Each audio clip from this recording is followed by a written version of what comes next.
Hi, sweaty sisters and misters. Welcome back to the Sesh. We hope you guys are all having a great day. I am Kendall Rae, here to make your day. We have a new thing we're trying out where every week Kendall picks a different fun name to call you guise. Well, Great Scots went really well. You said what in the Great Scott is up there. Oh, yeah, you you're didn't call right. them Great Scots.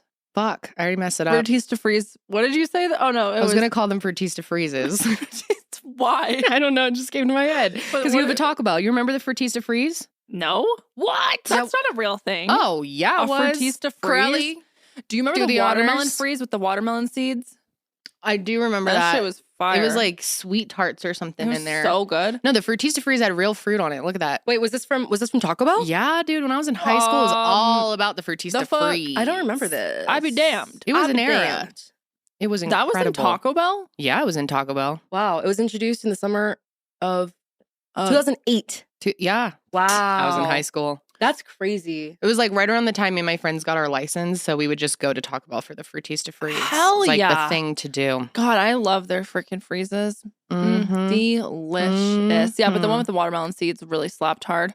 Do I see a Mountain Dew sauce up there? Yeah, Baja yeah, Blast it's a hot Baja- sauce. That is sick. No, It's remember? hot? Yeah, and people said it's actually good. Yeah, Is it has it? it has tomatillos, habaneros, peppers, green chilies, and jalapeno peppers. And apparently Ew. it's got also like a little bit of fruitiness to it. Yeah. That's interesting. I don't know where to get it it, looks though. very unnatural. Lots of Delicious. Ooh, that looks nasty. That looks like gelatin. that's got some green 5 in there or something. I'm just sipping on my Baja Blast. Oh, you're such a summer gal. I love Baja Blast. So As good. it comes to an I end. said sweaty misters and sisters because it's hot out there, people. And Swamp Ass is we a are real about deal. to melt. Can't say where we're going, No. but we are going somewhere fucking hot. hot and humid. Yeah. And I Pray for us. am scared. Yeah, we are actually headed out of town this week to do our documentary. Finally, fingers crossed. Nothing goes wrong this time. Yeah. Knock on wood. Yeah, literally knock on all of the wood. We were supposed to go in April, right? Mhm. Yep. Or May. And my little Holly girl got sick. Yeah. So we had to reschedule. But yeah, we are working on a documentary and we're hoping that it comes out before the end of the year. Again, fingers crossed. Fingers crossed. It's going to be Mhm. really good. We're very excited. Cross So- your fingies, cross your toes. That's right. That's right. Thank you. Next week, Janelle has pre-recorded an episode because we will be out of town. Correct. So that you will get an episode from us next week. Last week, you did not get an episode from us. Is that correct? Correct. You Yes. didn't get an episode from any of our shows. It was a dark, week. week. Yep. We take 2 dark weeks a year Yes, so we ma'am. can, go do some things. Josh and I just went to Lake Tahoe. And how was that? The water, speaking of Baja Blast, It was this is what basically the that water color. looked like. Yeah. It was, pretty spot on. Gorgeous place. My God. Okay, for those of us that don't know where Lake Tahoe is, where would you say it is? I would say that it is in between Nevada and California. It kind of overlaps both. So you can stay on Okay. the, California side. I or think the south side is Nevada, yes. And the north side is California, I believe. Oh. So we were on the north side in Cali. Oh, you were in Cali. Mm-hmm. Cali. But we flew in and out of Reno. 911? Yes. Yeah. Definitely. What's that? Oh, it's It's a a great show. show. Reno 911? You never heard of it? Perhaps not. But yeah, it's so beautiful. And you can literally drink the water right out of the Did lake. you? I took a sip, Was but it I wasn't good? about to fill my whole water bottle because it's still, I'm like, there's fish shit Yeah. in there though. Did you Like, take a- I see the ducks. Did you take a pee? Did you take a pee in the water? I did. And it was too cold. I tried to lower myself in. To do To what? pee? Oh, yeah. So I couldn't do that. I'm like, I'm not submerging fully. So I had to stand off the side and Just pee oh, hell yeah. and wait till no one was passing by. But then a boat was coming and I had to go quick. I was like, "Ugh." Come on. Yeah. Well, when it's really cold, you get stage fright and all your organs Yes. shrink up. Then you I'm can't like, relax I enough. can't pee if I lower myself completely in. So it was pretty cold, the water. Very. At the actual beaches, it was totally, it wasn't warm, but it was warm enough to get Swimmable. in. Yeah. I got fully in, but out on the lake, hell no. Josh Ugh. jumped in. Yeah. He's crazy though. It looks very refreshing. Mm-hmm. And it was Very funny because Holly, she peed through her swim diaper. I didn't realize the swim diapers are not as absorbent, which makes sense. You know what I don't understand? Or does it? Doesn't Swim really make diapers sense. at all. Yeah. I don't think it that does sounds much. like a scam to me. Well, How does it a actually? lot of places don't even allow you to Yeah. go in the 'Cause, pools with a swim diaper or any diaper. Because just really- potty train or nothing. how does it actually not allow water to get in there? Do you hear the plane? Yeah. Hope they can't hear it on camera. Oh, well, if you do, I think that sounded like a helicopter. it was a heli. It's coming for our Joe asses. Biden. Joe Biden. He was at the Joe Reno Bi- airport when we were there. Why? I don't know. How do you know that? Because You saw some his dude ass? in the Saw him sitting elevator in the told us, terminal? like, there's Air Force One was pointing to his plane. There's I said, Joe Joe Biden. Biden. Joe Biden. I don't know what he was doing. You're really gonna make me vote for Joe Biden. But yeah, I think the Anyways, swim diapers are a scam. I don't see how those would work. Why wouldn't you just put like regular? They have like no padding either. So I don't know. I feel like I don't understand it. I think it's a scam. But yeah, she peed in Yeah, her it's me. swimsuit. It went right through the diaper. And so I had to kind of like dunk her in for a Yeah. second into the lake. And then she was loving it. She wasn't even Oh. affected by the cold and she wanted to go fully in. But I wouldn't let her because I was like, then she's going to be freezing the whole Right. rest of the boat ride. True. Did she like the boat? She did. She did. It was so cute. Her life jacket's hilarious. I know. She was not into the She's life like- jacket. I know. It's like, but it was just so great to spend a whole week with her, Mhm. just us. And that's something I don't get to do a lot because we have a nanny and I'm super grateful to have a nanny. I'm very lucky. And we have an amazing nanny. But I do miss like the everyday. It was nice to just have a week straight with her. I feel like Yeah. we really bonded and it was just nice to go away and not have any distractions. And yeah, it was Oh, it looks like awesome. such a pretty place too. It's very pretty. I would love to go Reminded me there a lot of Colorado though. Like the definitely I mountain could see town that, yeah. vibes. Yeah. for sure. What else Mhm. did you do besides the boat? We went on a hike. Whoa. It was hot as fuck. I was dripping sweat, man. And Josh jet skied twice. I love jet skis. Scoved. What? I don't know. Jet ski. Ignore me. He went on a It's jet It's hard jet to get back on scoved? Is Monday. that what He you jet just said? scoved. Josh jet scoved twice. Excellent. He wanted me to go too, but I was too much of a baby to go by myself. Oh, jet skis are so fun. I know, but I was like, what if something happens to me out there? Because I've fallen off one before. So I You started get getting back tweaky and I was like, I'm scared. Get yourself a laugh jacket. Well, I'd go with Josh normally, but one of us has to be with the baby. true.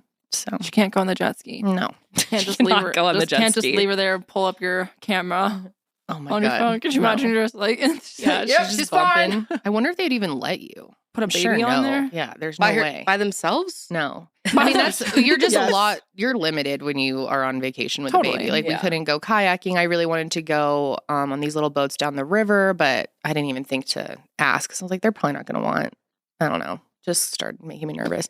So it was a lot of just chill time. We took her to a lot of parks. We did a lot of swings and a lot of slides. There you and- go. Yeah. That's But it was been just nice to have family time and no schedule. Like we just wake up and figure Yeah. out what we were doing and it That's was cool. nice. Yeah, it was really cool. That's always really nice to just be able to chill. And Janelle had a Whatever. birthday. Yeah. How was Sure it? did. Charlie just made a gross sound. It was fine. 29. How's it feeling? Feel- Fine. Feeling fine 29. at 29. It Mhm. feels sad. No, just kidding. No. We're having positivity. Yes. Sorry. In the old Sesh episode when I was complaining, everyone left comments like, "You're lucky to turn 30, and your 30s are the greatest year." It and is blah blah. true. So we're having Aging is beautiful. It is. So I'm feeling great. I had a great birthday. No, I had a really good birthday. It was fine. John took me to a sushi restaurant. Mhm. The next day I went out to dinner with some friends. Nice. What else? We bought a coffee table that I think I hate now, so I'm gonna return Oh, it. you did end up buying. There was a debacle over that. Is it the Oh, one I that didn't you even posted? not even that one. that was like 4 coffee tables ago. Then I bought this one I saw at Oh. World Market, brought it home. We don't think we like it, so now we're on to the next. We're probably gonna return Okay. that one. Okay. Oh, it's Hey, fucking hard. you to know buy. what you want, Kind of. Apparently not. or you though. don't. Yeah, apparently I have no idea what's going on. But you're not going to settle for what you don't That's- want. Damn right. You don't settle in life. It was so funny. Janelle put up a poll about her coffee table, and the options for it were Yes, I it's like good. it or You you have have bad bad taste. taste. And I did you have bad taste because I didn't like it. And then she got mad at me. I don't get mad at you, but it She was really like, funny. you didn't know that I can see the results. And I'm like, yeah, I can. I purposely did it. Our coworker Emily did it too, and I sent it to her. I was like, "What do I do?" And she was like, "Ha ha ha!" I was like, She said you have bad taste too. Yeah. Well, you should have given more options. What else I are we know, supposed to do? My bad. And then people, because then I went back and like made another story. People DM me after like, "It's not our fault that you literally gave 2 options." Like Yeah. when you say it like that. Mm-hmm. Anyways, I didn't even buy either of those, so it doesn't matter. I'm on to the next. Right. Still don't know what's going on. who cares? Whatever. It's a coffee table. But yeah, other than that, But went she to had a pool. nice birthday. Had a nice birthday. You know, just thriving now. 29, alive, Well, thrive. we're going to celebrate on our little trip. Are we? Yeah. Oh, hell yeah. Throw down on our trip. Yeah, we'll see. Yeah, I was going to say, I don't know when we'll be doing We that. have but serious okay. things to do. Yeah, I don't know if we're going to be throwing down. But I Can't was be sad waking to up miss your hungover. birthday. It's fine. That happens a lot because we keep putting that schedule to where it's like the a dark week. Yeah. Which is whatever. Next year, I'm going to do it differently. I don't want to miss your birthday. Well, next year I'll be at a wedding on my birthday. So, Oh, well, I will miss your birthday then. I'll miss my birthday too, but that's all right.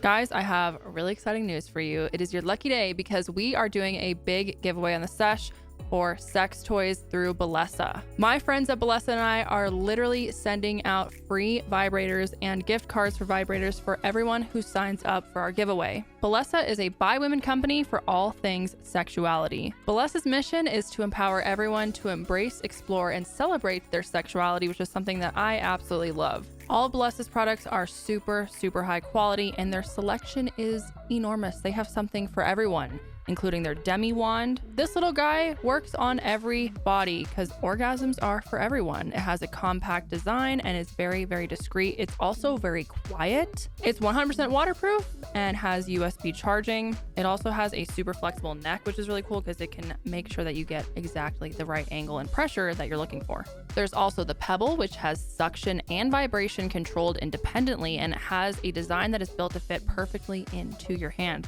And it's so cute and pink and small. I love it. And then they've got the Thump, the toy that does it all. It's designed to vibrate, suction, and thump. And it utilizes Bellesa's improved pleasure jet technology. And it has innovative thump technology for natural clitoral palpitations on the back of the pop grip. So if you're looking to spice things up in the bedroom, get a little spicy, if you know what I mean, definitely try out Bellesa because they have got all the toys you could possibly need. And like I said, everyone who enters our giveaway will be either getting a free toy or a free gift card to toys, which is such a good deal. Be sure to check out the link in the description box. It's also on the screen here to enter the giveaway. So today we have a guest who is on her way to the office to film with us today. And her name is Jen Gerard. Now, some of you, if you've been in the beauty community, may know about her brand, Gerard Cosmetics. And this is the OG makeup brand. I used to review their products all the time. Actually, we should pull up some of my old reviews. Yes! When she gets here, maybe we'll do it. Okay, yeah, good idea. Mm-hmm. Yeah, They were really good. I mean, they still are. But I remember back then it was like nothing was like Gerard Cosmetics. Those lip glosses, they'd be shining. They'd be thick. Setting sprays. Oh, Just yes. slay all day. Oh, my Slay all God. day. I remember the setting sprays. Oh, look at that. Talk Tuesday. I just watched this video the other day. Oh, God. Oh, maybe we should just watch them now. Hey guys, welcome back to Talk Tuesday. God. going up. Can you not? Can we just, I wasn't ready. Holy hell. Oh my God. Well, howdy. There's the, see, I've been using that foundation forever. That CoverGirl 3-in-1. They discontinued that bitch. Ah, Remember my little makeup things? Oh my God, this is such a throwback. 2015. Hey, Sneeze. I have to sneeze.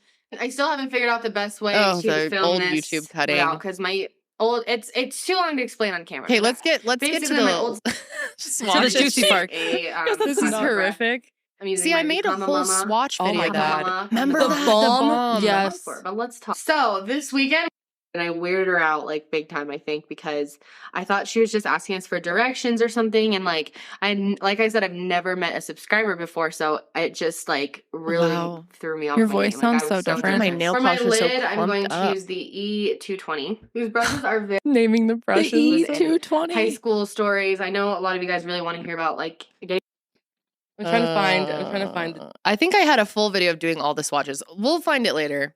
That's enough of No, of that. No. I want more. Well, let me look at my creator studio because it might be I unlisted a lot of my old beauty stuff. Oh, you did? Yeah, because I just wanted the focus to be what I'm doing now. But I'll look. You didn't want the cringe on there? Yeah. Why? much. I like the cringe. The cringe is fun. Oh no, there's plenty of cringe. Ooh, look at all those. I'm just Boyfriend thinking does I my may makeup. have. I don't know why I would have made that one unlisted, but I know I did like full swatch videos. I'll look. Oh my God. Remember that Moroccan oil shit? Wait, this one, the what? Okay, I remember watching this once on my iPhone. Dude, that was such a thing. Okay, let's watch a second of that because that's probably this like was my big video. Hi guys. So this is kind of weird for me because I was wearing my promise ring. I'm really into apps and Hell I love my iPhone. I just got the iPhone 5. Wait, scroll forward to the apps. I'm really into my app. Ew, look at the Twitter icon. The Instagram with the leopard. I guess I'll just start. This took me so much time. My first app is My Fitness Pal to like, and it'll show you like what you've eaten hours. Like anyone doesn't know what this is. Place. And then Beautylish. Beautylish is a really fun. Beautylish. Okay, so we have some butt right there. Not expecting that. That normally is not there. But well, they basically have like tons of what a pictures. What a good and video. you can review. How many views did you get? 365,000. Like, that was a lot. Damn, pop off. Obviously, 366,000. Look at Twitter. I know. Twitter, it is dude, Kendall's that tweets. was Twitter. Kendall's Which tweets. is because they didn't just have one.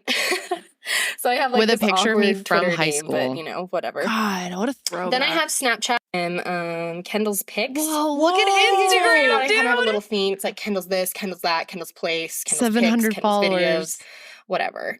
I'm just kind of crazy like that. So Instagram. Oh my God. Okay, I've seen enough.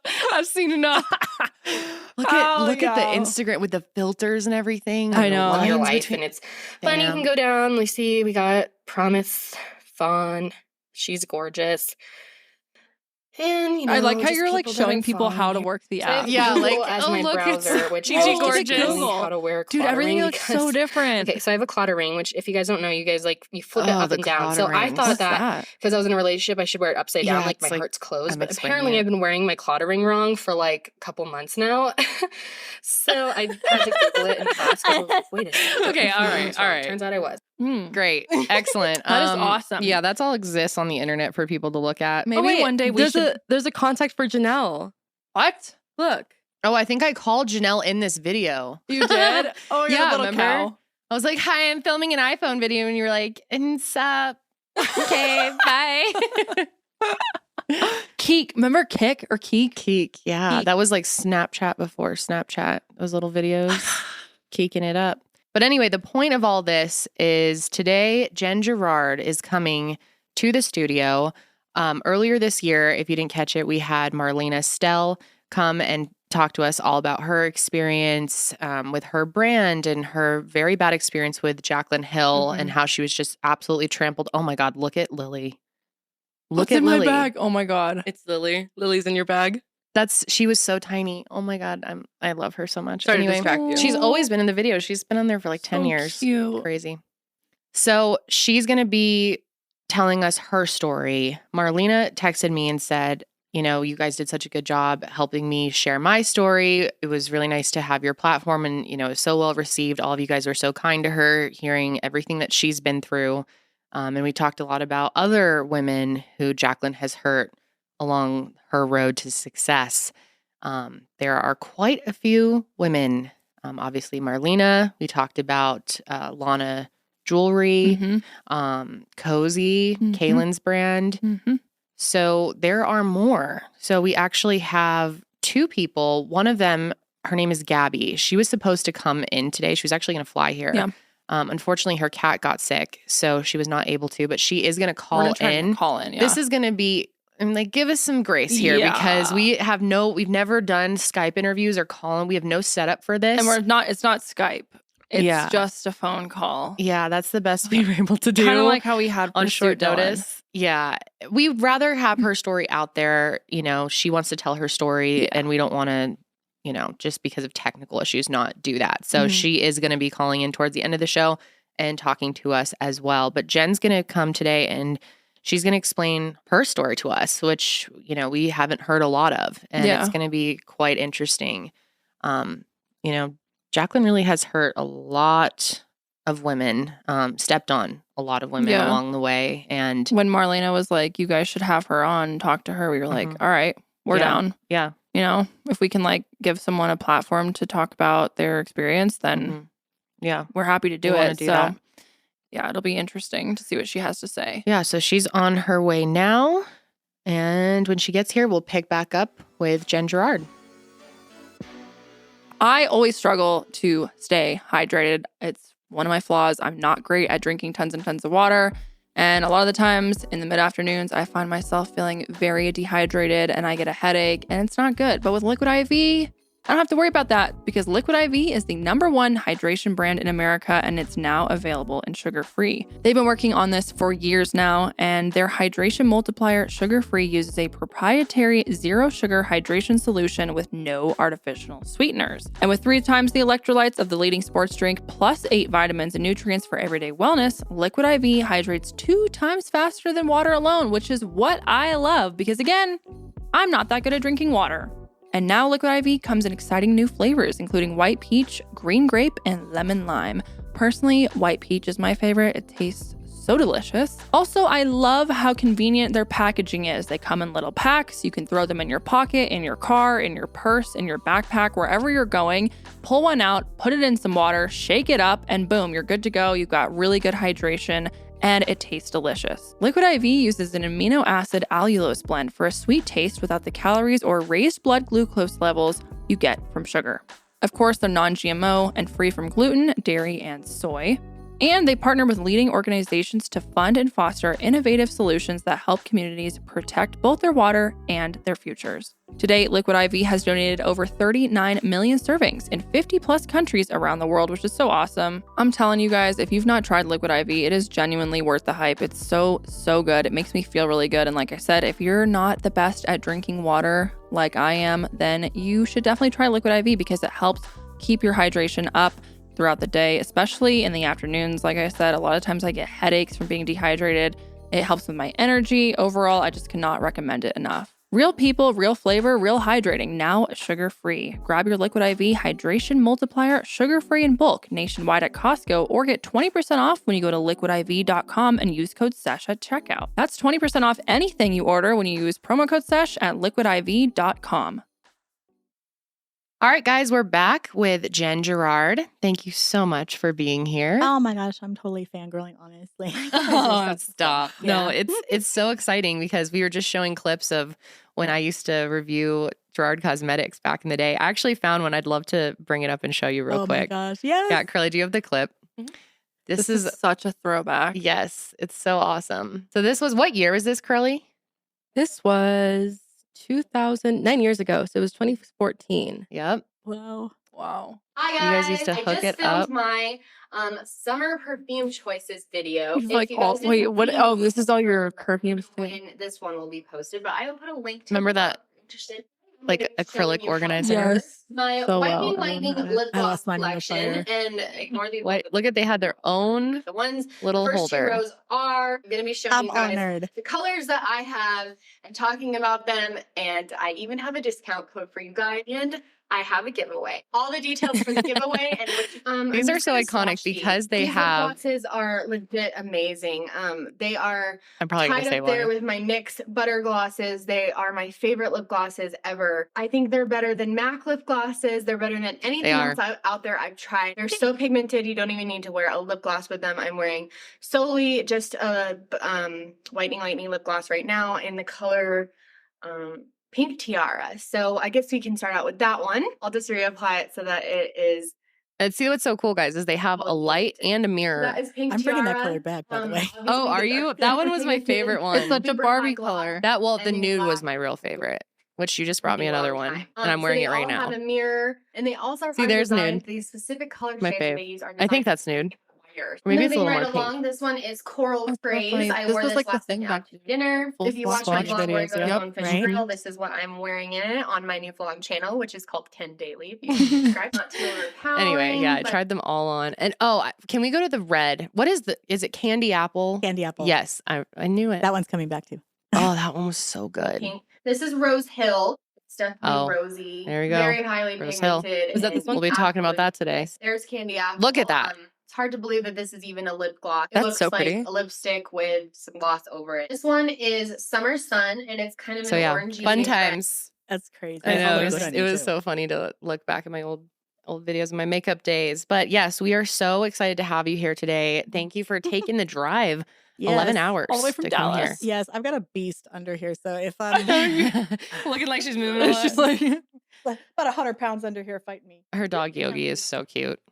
Such a good boy. He Yes, just wants to he be on the is. show too. He does. Well, yeah, thank you for coming on. We're very excited. I feel like you've had the craziest last year with your personal life. Yeah. And we just wanted to like take a second to like Yeah. just chat about that because I feel like you have actually really like an important story and you know, an important reminder to people in general of like you know, things like you never would think you'd be in a house fire and then you know, it happened and thank God you guys are okay.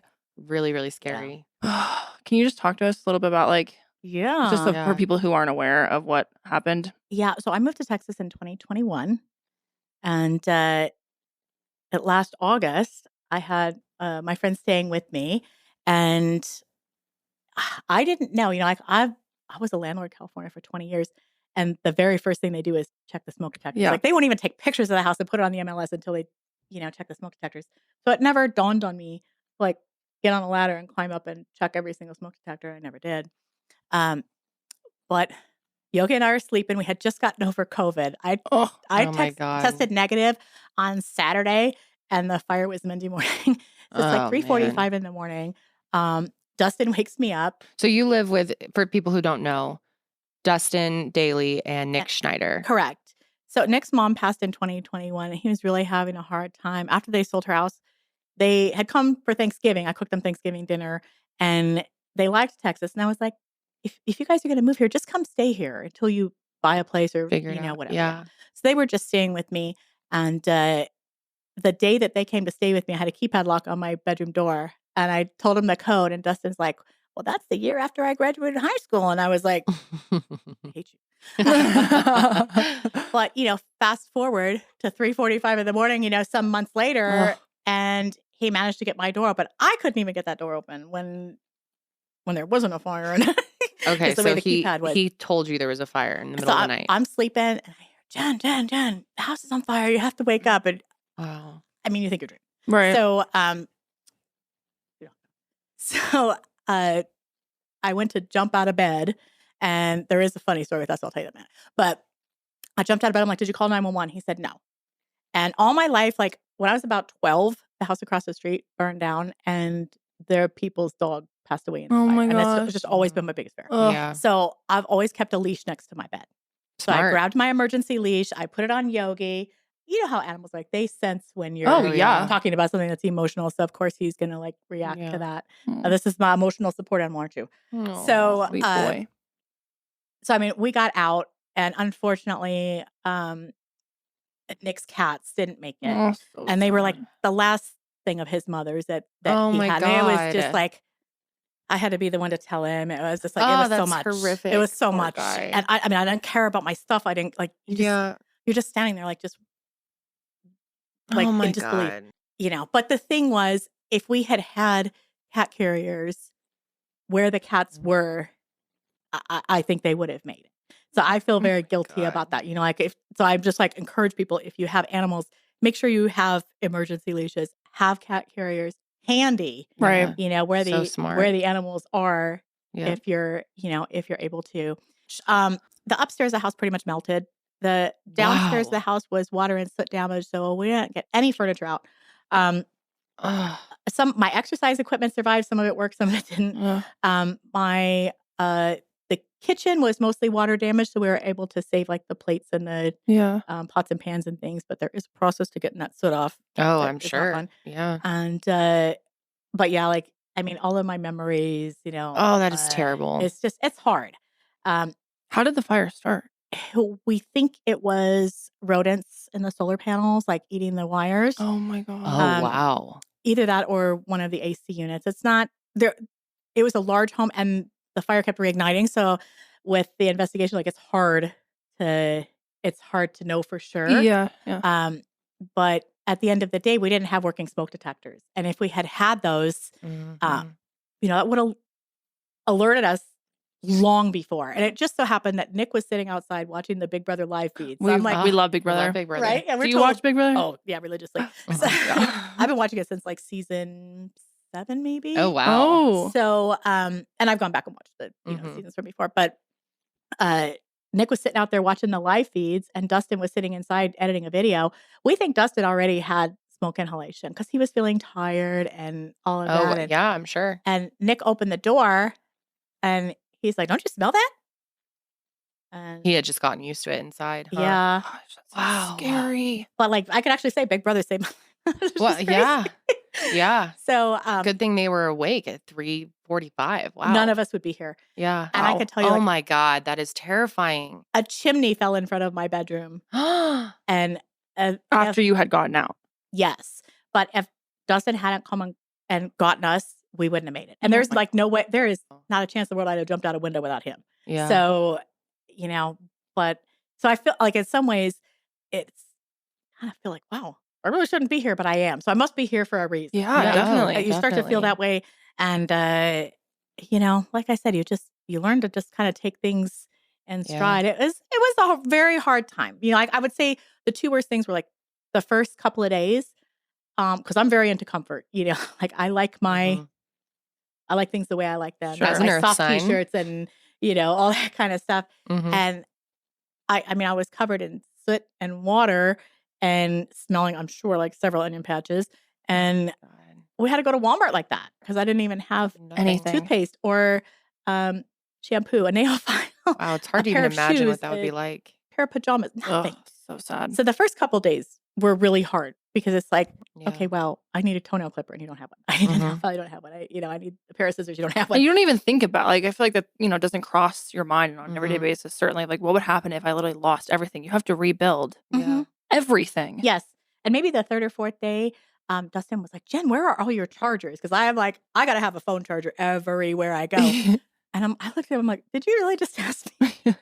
Like, they're not here. And Yeah. then we got a good laugh. So, and then the second worst part was we lived in Airbnbs for about 2.5, 3 months. Oh, wow. And Yeah. we had to move like sometimes after 3 or 4 days or after a week because they'd have another booking. Right. And it was during the football season. So the Dallas Cowboys are having home games and all the Airbnbs are booking up. And Yeah. it was very hard because you check out of one place at 10 a.m. and you're starting to accumulate things again. Yeah. Oh, and then you have to wait till 3 or. Yeah, you can't check in the next place till 4. So you Oh literally my got everything you gosh. own plus your Oh animals my God. in your car with you, for 6 hours. And you're like, okay, now what? And so that was super challenging. We really Wild needed a place experience. that felt like it was ours, you know? Mhm. And so we moved into the place, and the second night we were there, we had a flood that the next day Oh, turned into you a guys, sewage flood. poor Really? thing. When was this? Wait, when was the fire? The fire was August 15th. Oh, so you just hit the 1 year. Last Wow. Tuesday, yeah. Oh my God. Yeah. That is insane. Yeah, it was. I kind of put it away, and then as the anniversary started to approach, I started to feel Yeah. it again. But Mhm. it's like I said, we're here. We're here. It's not. Nobody wants it that way, but So a few months later, you moved into the place you currently are now. Right. And then it flooded.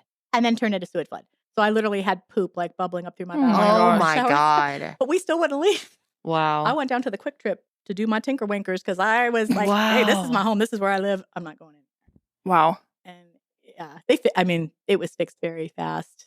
God, you're really strong. So That's it a was lot. hard, but the worst part was like Yogi. Yeah. Because anytime me and him have done tons of road trips and stuff together, and we're like, when we travel, whenever we go to a hotel or wherever we stay, I always say, "Yogi, you live here," Yeah. so he knows to Chill. Yeah. Yeah. But when I would take him into these Airbnbs, I'd be like, "Yogi, you live here," and he'd look at me like, "No, I don't, Gran." And he's like, I don't what? live Yeah. here." God, that's so stressful. So yeah, it was crazy, and it's like one thing after another. But at some point, so you got to keep your sense of humor about stuff. It's Yeah. what it is. Well, I'm sure that's really bonded the three of you. Mm-hmm. Yeah. So that's why we ended up getting a place together. It was like, okay, so now we like officially live together. Mm. And both of them have lost their moms Yeah. recently. Yeah. And so, I think I kind of feel that for them. That's really sweet. I mean, I'm that friend that'll smack you upside your head when you need it and tell you, "Hey, Mhm. knock that You're a off." good friend. And they need that because they're sassy. But I love them. So It's interesting how life puts you in places with the people that you're supposed to be Mhm. with Mhm. for a reason. yeah. for And real. sometimes you go through things that you may not understand at the moment why you're going through it, but there's some greater purpose. At least I believe that, Yeah. definitely made you guys closer and you a lot stronger person. And it's really impressive the way that you guys have, pulled it Yeah. together. I mean, a year later to be sitting here and, still focusing on your brand. Yeah, And it's amazing. I was watching your video talking about this, and Mhm. it was just so impressive to me how much positivity you still hang on to and, how much Hey, you've gotcha. learned from Yeah. it. So much. And so now I have something to share, Yeah. to remind people to check their smoke detectors. And when people message me and say, hey, I checked my smoke detectors, or Yeah.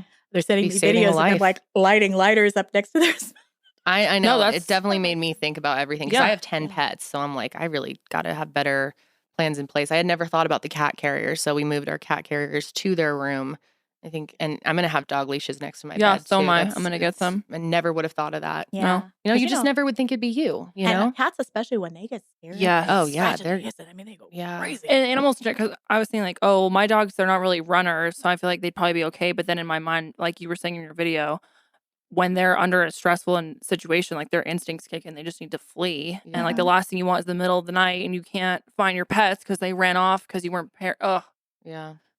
it's crazy. He went down the stairs with me like it was any other day. And he's like, But okay. but I was ready for it just in case. Yeah. And, Yeah. So like I said, emergency leash, big. So smart. Yeah, Big. that's crucial. I'm going to definitely have that set up. You guys have heard me talk about Skims so many times on this show. I genuinely love their products. They're so buttery soft, they wear really well, and one of the best things about Skims is that they wash really well. Because I cannot tell you how many times I have bought some type of bra or loungewear or t-shirt, put it in the wash, and then after 1 or 2 washes, it does not fit the same. It does not feel the same. It pills up. I can't stand that. But Skims genuinely washes so well. It feels brand new out of the wash every single time.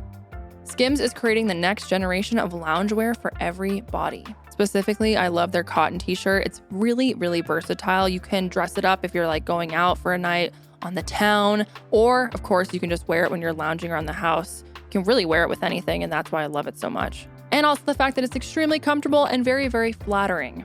The cotton collection is Skims' most tagged collection, and it's made of classic cotton fabric for comfortable everyday wear. It's ultra soft and it has natural fibers, and the cotton collection features elevated lounge pieces designed for comfort indoors and outside. And whoever said loungewear was only for the house hasn't tried Skims. That's what I'm saying, people. You can wear it inside the house or outside the house. And they're available in sizes XX small to 4X. So believe the hype, Skims has over 100,000 5-star reviews for a reason. The cotton collection and more are available now at skims.com. Plus, you can get free shipping on orders over $75. If you haven't yet, be sure to let them know that we sent you. After you place your order, select podcast in the survey and select our show in the drop-down menu that follows.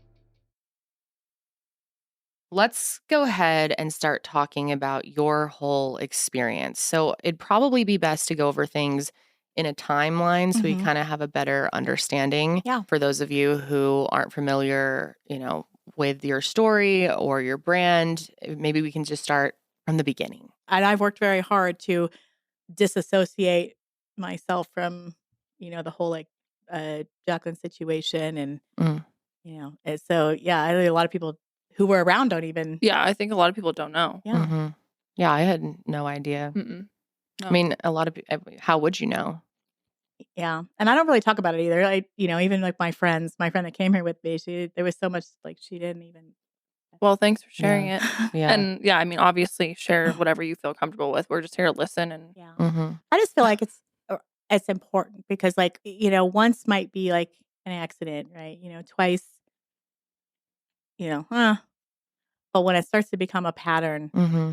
and now it's come to the point where I feel like if I don't say something, I don't do something, and it continues to happen, then it's on me sure. Yeah. because I could have.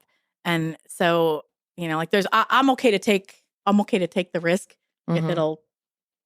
if it'll keep somebody else from going through something like I went through. Yeah. And I think for me, the Kaylin situation, Yeah. somebody who's a brand new mom and, Mm-hmm. already has all those emotions and, body Mhm. changes and lack of sleep and all that stuff going on. Yeah. And somebody who's so graceful about Seriously. everything that's happened. That really is it. And then, the fire and breaking my foot and all that stuff. It's like, Yep. you know what? If I had died, Mm-hmm. the truth would be gone Yeah. That's a good point. because there's so few people that even know it. Did Marlena coming forward inspire you to come forward as well? So much. Yeah. I wish I would have known what had happened to her, years before, Mm. because I think, like we could have been a support system for each other. Oh, totally. At that time, I've always loved Marlena and respected Marlena, and we were definitely friendly, but we weren't, great friends or anything like that. I'd say in the, last couple of years we've become a lot better friends, and Yeah. I think you'll see us working together a little here on this and a little here on that, cool. because we live not that far. Yeah, from I was each gonna other. say. So when did you open Gerard Cosmetics. Cosmetics? So I had Whitening Lightning. I started that in Right. 2010 as a mobile teeth whitening service. So I would come to your home or your office and I would whiten your teeth for you. Mm. And the first year, I made like my own line of products. I thought, well, you know what? Like I could actually sell these online. Sure. Because I would go to I had whitening pens. They weren't even in boxes or anything. And I would make my own labels on my printer, and I would take a baggie full of whitening pens to the Chamber of Commerce. And I know I whitened everybody's teeth at the Chamber of Commerce. And I love that. But then people would be like, hey, do you got one of those pens on you? And I hadn't even done a treatment on them. Mm. And I realized that, you know what? People could actually use these Right. Yeah.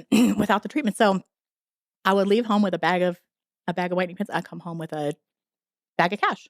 I was like, oh, you know what? I could sell these online. Yeah. And so I remember I reached out to Hotlook. Oh yeah. I forgot about Hotlook. Yep. And they gave us a number that they thought would be really good. They said they wanted to do a deal of the day, and they gave us a number they thought would be really good, and we blew that number away.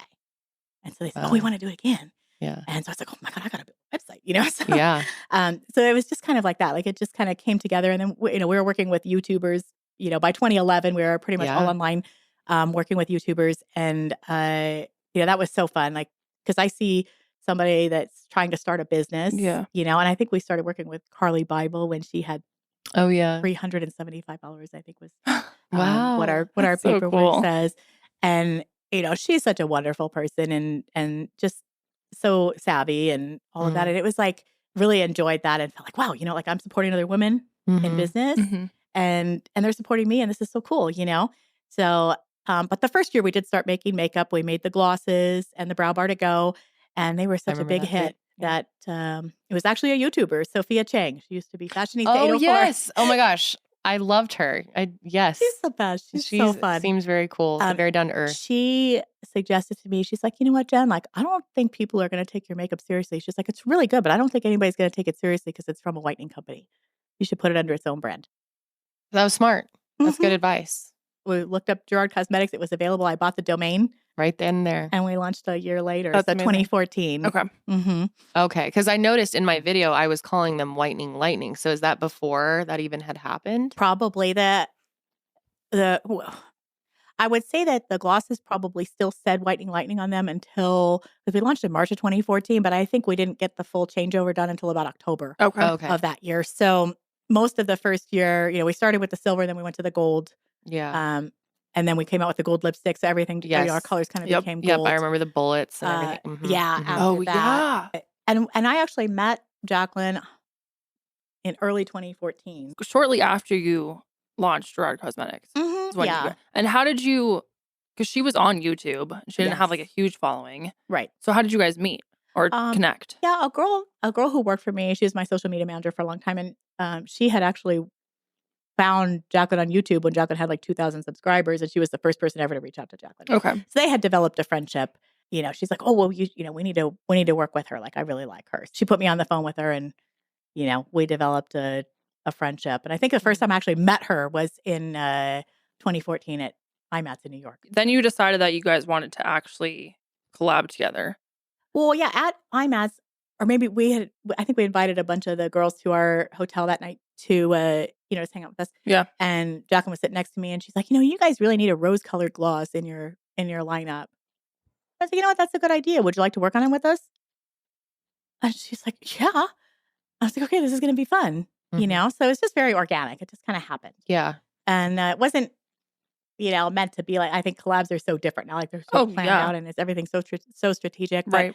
But that's what I loved is that it was just organic and something that just kind of happened. So I had my lab create samples and sent them to her. She chose the one that she wanted. And we launched that John Hill came up with the name. And we, Oh yeah. Okay. and John, we, who has since passed away. yeah, it's very, Very tragic. sad. He was honestly like, he was so sweet. Oh, Very kind, it's so sad. very gentle. Aw. I really loved him. He was just really great. So, So then you launched Rose Hill, Mhm. and then you launched Buttercream. right. Was that, and Jaclyn was a part of that as well? Yes. Okay. Mm-hmm. So you had 2 products with her, Mhm. and overall things were going well. I mean, you guys were selling, or was it kind of sketchy from the start? It was, well, I mean, we were a very small company. Yeah. And I mean, Jaclyn really, she can sell water to the ocean. Like, I'm not going to lie. Like, she, Mhm. and Oh, I'm for sure that a lot of your viewers have, like, at one point or another, purchased something that Sure. she recommended Oh, or I have. whatever. But, Mhm. I used to buy everything. I mean, Mhm. when the eyes roll back in the head and, Oh and yeah, all totally. of that, like, it's like, okay, Mhm. well, give me my iPad. Let me order that right now. I used to be really into her favorites videos, and I would just buy like everything she said. Yeah. So I Wow. think in the beginning, like, it was an avalanche of orders that we weren't prepared for. So Okay. there was like definite issues with that. Because we just didn't have the capacity, but very quickly we were able to, get our feet underneath us, Sure. because at the end of the day, like, I want to take care of the customer first and ask questions later. And if we can't ship your order, like, we're going to do everything we can to ship an order the next day, because I know when I get something in the mail, it makes me happy. Oh, totally. Yeah. And I want to make people happy. So it's like, I actually like go out of my way to try to make sure that we can ship next day. It doesn't always happen. And we had orders that were sitting for, 10 days, maybe even longer. I don't know. It's been so long. So that was it was frustrating. Right. But before we got to the second color, I feel like we definitely I ironed it out a little bit. made that better. And I think it was when 1995 came out that, like, stuff really went. Because she was also Okay. involved in that. Yeah. Actually, the same social media manager had come up with the idea, Jen, like, everybody's talking about Kylie Jenner wanting to know what's on her lip.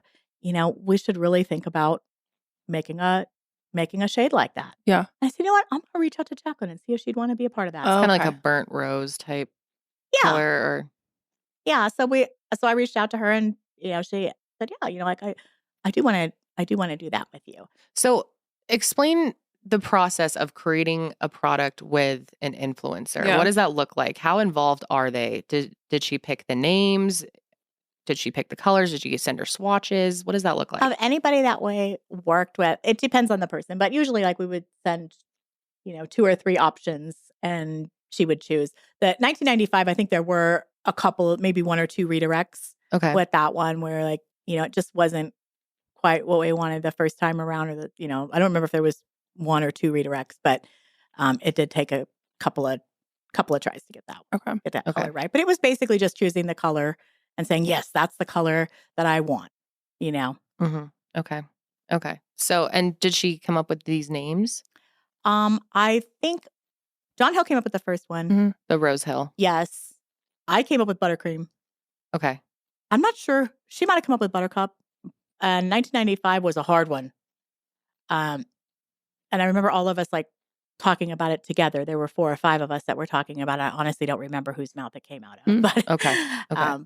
Overall, though, like, yeah, you had a few bumps in the road as far as, like, the shipping and having enough hands on deck to fulfill orders. But overall, your experience thus far was good with her, working with her, and you felt like it was a good match, you and her, to work together and collab. yeah, I mean, she called me, Mama Jen, and I thought, like, that we had a good, a really good friendship, and like, she had a weekend getaway for when she hit 1 million subscribers, and it was her family and myself and my social media manager that went. Okay. So so we really did feel like part of the family. When she came to LA, she stayed with me. I really felt like family, but sometimes in life you get to a point where you have to, like, realize that some people value friendship differently than you do. And I think I just hadn't made that connection. Okay. I think as we got into 2015, I started to see like a red flag here and a red flag there. Yeah. Some behavior that I didn't approve of. And I'm that friend that'll tell you. And, I think, How did that go when you did tell her? let me just say, like, there's people in the world that probably have never had no said to them. Yeah. Jaclyn is one of those. The 2 words that you're allowed to say are, yes, Jaclyn. And, Gotcha. and if it's anything other than that, it's probably not going to go well, but I'm still that friend. Can you tell us what what was the red flags were that made you speak up? Well, the first one was, and I like don't want to put any other names in here, but I was in Vegas with another influencer, and we were talking about. She had asked all of us to come and help her start her brand. So myself, Linda from Morphe, Marlena, we were all going to fly out there, and we were going to bring a couple more people with us. And she was texting me and saying, "Well, I don't want to be around them. I hear that they're like this, and I hear that they're that." And I was like, "No, like you don't have anything to worry about. Like honestly, I've been around them. They're amazing." Yeah. All these other influencers. And then I get a text that says, "Oh my God, I just screenshotted this and sent this to That this person. Okay. And my heart sank, because like, first of all, I don't know what other conversation she is showing them. Did she show them that I stuck up for them? Right. Or do they think that I was participating in this conversation? And so it was very uncomfortable. I just didn't like it. But I, kind of let that go. There was a lot of like jealousy towards other YouTubers that were kind of in the same space and in the same, sub count area and that kind of thing. And I just attributed that to like high school, type stuff. I didn't make it a red flag. I was like, well, I don't know. I don't want to believe this person isn't nice. Like, I really don't. Yeah. Right. And just focus on yourself. Like, just be glad if they're like that, let them be like that. It's a good thing you're not like that, so kind of that kind of thing. So that didn't become that much of a red flag until after. Then I looked at it and I was like, oh, I should have known. But there was an incident at IMATS New York in 2015. Okay. And Jaclyn wanted to stay at the Four Seasons. We did. And we had gone to a party. And when we came back from the party, her and Linda and her mother we were all in my hotel room. And they were speaking ill of someone in the friend group. Oh. And I was sitting there, on the bed. And it was just like, I just didn't want to be a part of that conversation, And I was like, you know what? You guys are going to have to do me a favor. Like either please change the subject or talk about go somewhere else. Yeah. Because I don't want to be a part of this conversation. Like I just don't feel good about it. I don't feel comfortable about it. I like this person. I don't have anything negative to say about them. If I had something negative to say, I would say it to them. And I feel like that made me unpopular. But okay. I'm okay with that. I'm okay with that. So I feel like there was kind of there was that. And then there's, as we paid her a generous amount of money for a tiny brand. Right. But when you're competing with brands that have stores and or are in, 2,000 locations, like it doesn't matter. I could pay her 100% and it still wouldn't be as much as you could make, going to work with a bigger brand. With a brand that really has the budget and, the distribution, right. The channels to really move the product and, and at the same time promote that person to the next level too. Cause it is a two-way, right. It's a two-way thing. And then there was her brand that was supposed to be coming, sometime in 2015.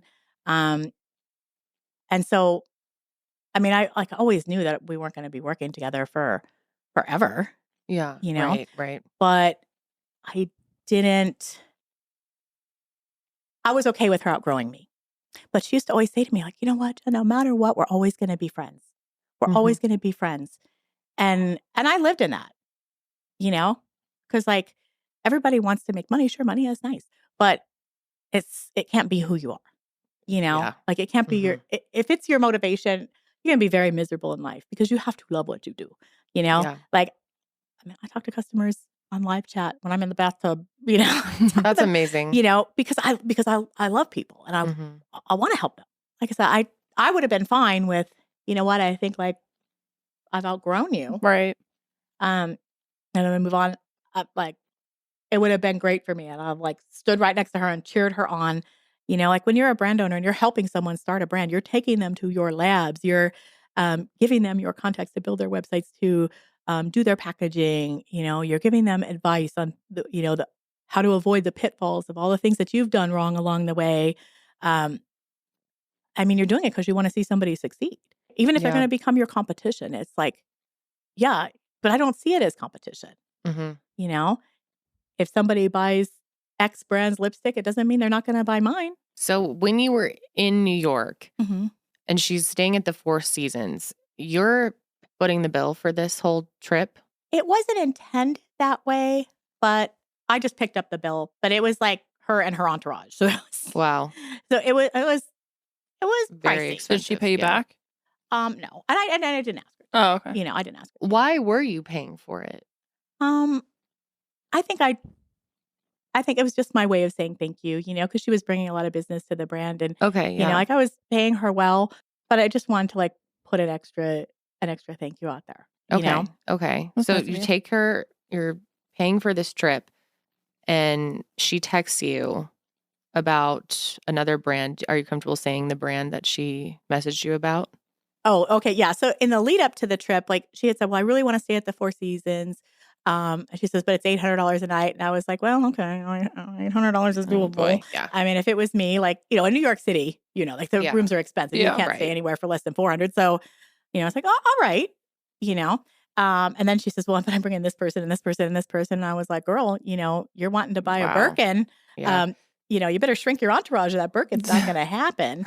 And she's like, "Well, you know, Linda said my palette's coming back out and I'm going to make so much money." Oh, that's what she said. Okay. So, and So, Linda, for those in who don't capital know, letters. Linda is the owner of Morphe. I Is that think she correct? was one of the, her and her brother. owned it. Okay. Mhm. Does she still, is Morphe still around? Morphe's around, right? They're Just around. I online. think they just Went closed their retail online. stores. Yeah, Yeah. they're online. Right. Oh, I remember this from earlier this year. Mhm. Okay. So she's also starting this relationship with Linda, and this is after she's built a relationship with you. So it was the Jaclyn Hill palette. The favorites palette. Yep. Okay. I remember this now. Remember that too. Yep. So when they Okay. came and stayed with me in August of 2014, I made some appointments to some cosmetic labs, drove her to the cosmetic labs, and we were running a little late. We had talked about going to the Morphe store to Mhm. shop, and we were running a little bit late. So we called and said, "Hey, you know, like we've got Jaclyn with us. She'd really like to shop. You know, we might not get there until 10 minutes after you close. Is that okay? You know, is it okay if we come, you know, and spend a few minutes browsing? Is that going to be a problem?" And they were very sweet. And they were like, no, that's great. And then when we got there, Linda was in the back and she came out and we all met Linda that. Okay. Okay. Yeah. So you And- kind of connected her with Linda. I mean, I drove her there. Okay. But we all met her at the same time. And Linda was so sweet. I was like, "Come to our brand party tomorrow," you know? And Yeah. and she came and you know, eventually my social media manager also worked for them for a while. So it was you know, like I said, it was just all of us like helping each other. It felt great. Yeah. You know, it felt good. Yeah. It's what I'm here to do. Very similar to Marlena's story and Mhm. how she was feeling in the beginning of it all. Mhm. you know, I actually met introducing- Marlena that week when they stayed Oh, with okay. me Oh, too. okay. Yeah. Yeah. So it was, you know, good vibes for the most part. At least you thought it was. Oh yeah. Yeah. Okay.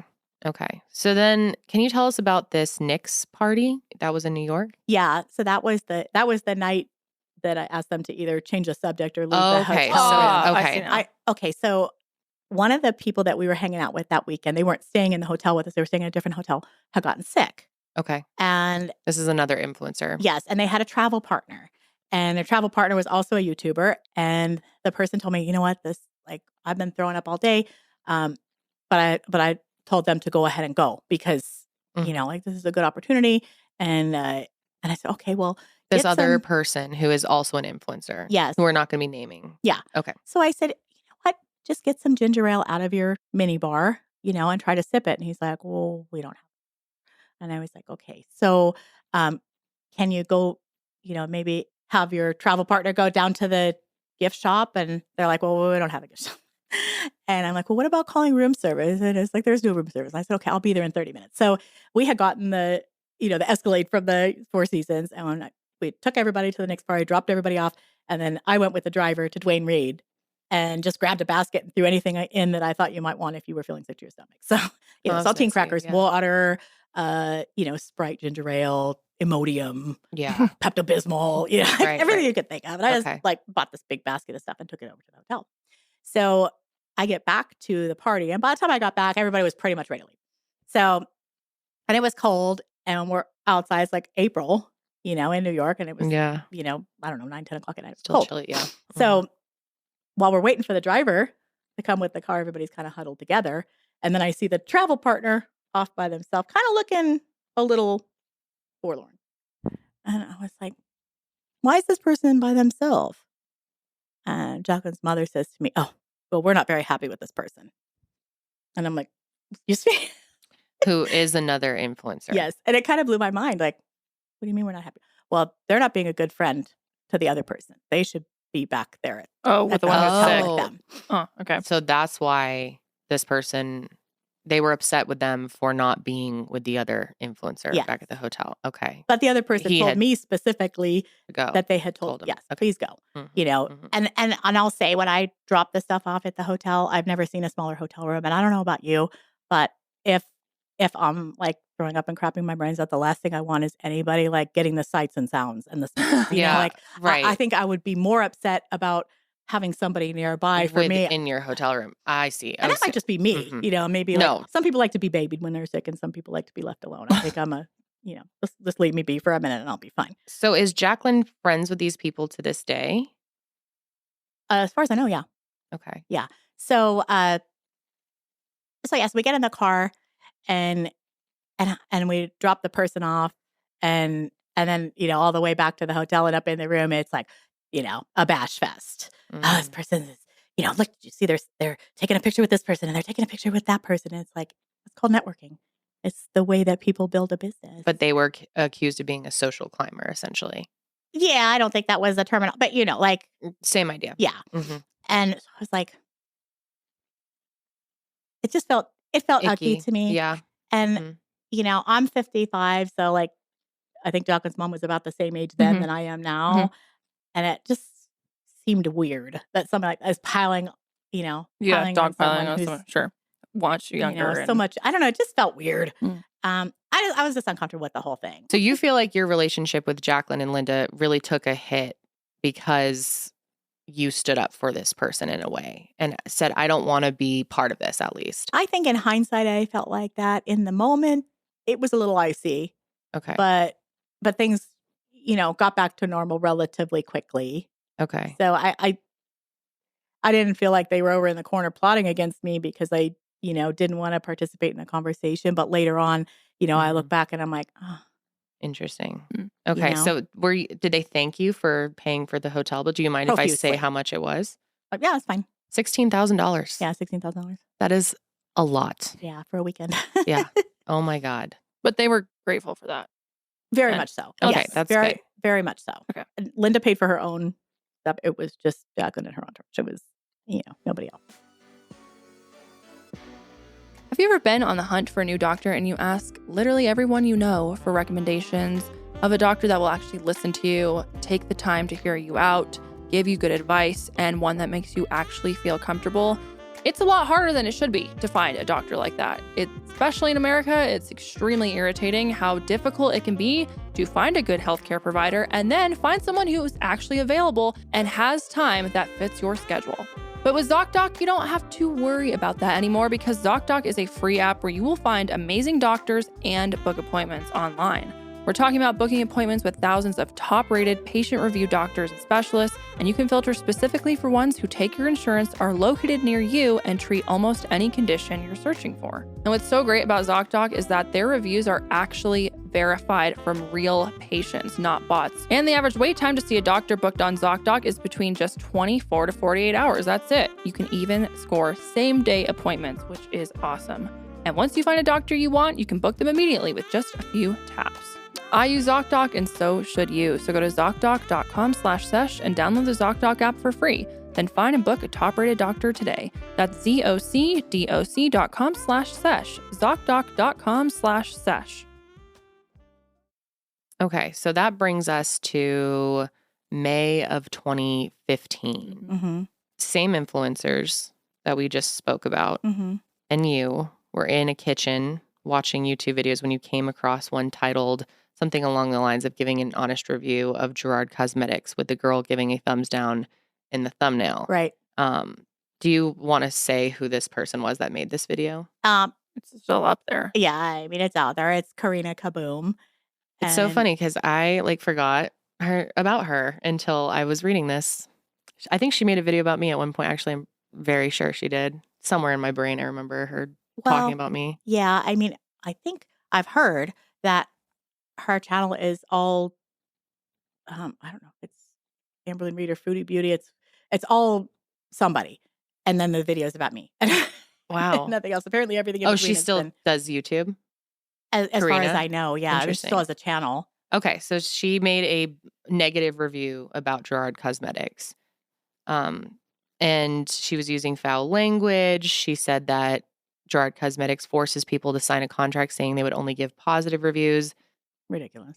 So where do you think she got that information from? Well, she's got a friend that says that, and she posted our contract, along with my home address. Thank you very Oh much. my God. Oh my gosh. Karina did or No, this her- other the person? friend. Okay. And matter of fact, the friend was commenting on a video just yesterday, like trying to get people to go back and watch her video and view her vlog and stuff. I'm like, girl. What? So this friend you had sent PR to? Apparently, yes. Okay. It was somebody on my team, she had reached out to somebody on my team. And we always try to give people the benefit of the doubt. We've always, taken people without regard to their follower count or whatever. Mm-hmm. Because like I said, I want to support people in their business. And as long as my business is doing well enough to support that, that's my first thing I want to do is support other people who are trying to start a business. And someone with a YouTube channel is starting a business. So was it like some type of, why was there a contract involved? Was it a sponsorship? No, we used to, in the early days, we used to just send stuff and people would post. But it got to the point where we were sending out 600 packages every 3 weeks, wow. and just the FedEx alone was $40,000 on that. Crazy. We were overnighting to everybody. That. Oh, It's yeah. expensive. And so, but then as more brands started to come into, the fray, Mm-hmm. it was harder to get content, so you're sending somebody, $500 worth of products and then you never see them. So it was more that they would agree to post within 21 days, that they wouldn't use foul language. There was certain things that we asked of that we thought was, with the teeth whitening, there was a no compete. So you wouldn't, be using Crest white strips one day and whitening lightning the next. That kind of thing. So it was just basic business stuff. But the catalyst for putting out the contract was really just to get people to post in a timely manner. How did Karina Kaboom get her hands on the product? Did you send them to her? No. Okay. My team had told me back then that they had told her no. Okay. I don't have receipts on that, so I don't know. That's what I was told. But they had given it to the friend, and we searched our database. There wasn't an order from her. That doesn't mean she could have ordered something under somebody else's name, or who knows. But there wasn't anything in the order history that would indicate that she had ordered anything from us. So you watched this video with these other two influencers in the kitchen. In my kitchen, yeah. And I mean, you said normally you wouldn't even watch something like this or entertain it, but yeah, what made it hurts you want to? oh, totally. Look how much work you put into your podcast, and if somebody insults your work, it hurts your feelings. It hurt my feelings when Karina made a video about me. I can't remember what it was, but I remember being sad at the time. Right? And when you're working, when I'm rolling over in bed at 3:00 in the morning and answering people on Instagram, to help them find their order, or whatever. Like, I mean, I actually care that that people are happy. So normally I wouldn't watch it because it would just hurt my feelings. But maybe because my friends were there, I don't know. It was probably just stupid to watch it in the first place. And I'll say that's the only video of hers I've ever seen. She made numerous videos about me after that. I've never seen any of them. Good. I don't watch I've never seen any of the videos either. any of the friends made or anybody else. I just don't feel like it's good for my spirit. It's so not. No. Yeah. Totally. So brings you nothing for me, good. the best thing is ignorance is bliss. Yep, totally. And I definitely learned my lesson from that. But so I'm sitting there and I'm watching this video and and I'm kind of commenting in real time. Like, to me, it was shocking. Back then I was, to use a word, I was very churchy. And I didn't curse for about 15 years. I had to give that up recently. You know what? Sometimes life calls for it. And there was a buildup, and they needed to come out. Yeah. And my friend Emily Baker was like right there. She's like, "Doesn't it feel good though?" Oh, You know what? Kind of does. Like, I hate that it does, but it kind of does. We love the words. But to me, like, that kind of anger, like shaking a lipstick at the camera and saying, "This is the biggest effing piece of S I've ever put on my lips." Like, it just felt so dark to me. And it was shocking to see somebody. She claimed she had a allergic reaction, I see here, I or something. I don't remember that. It's It says possible. it in her It's possible. I don't description remember box. that part. But it was like, and I said something to the effect of, oh my gosh, the ugliest person I've ever seen, meaning like the way she was behaving. Oh, you know what? Now that you're talking about this, I remember this whole thing. I remember this all happening.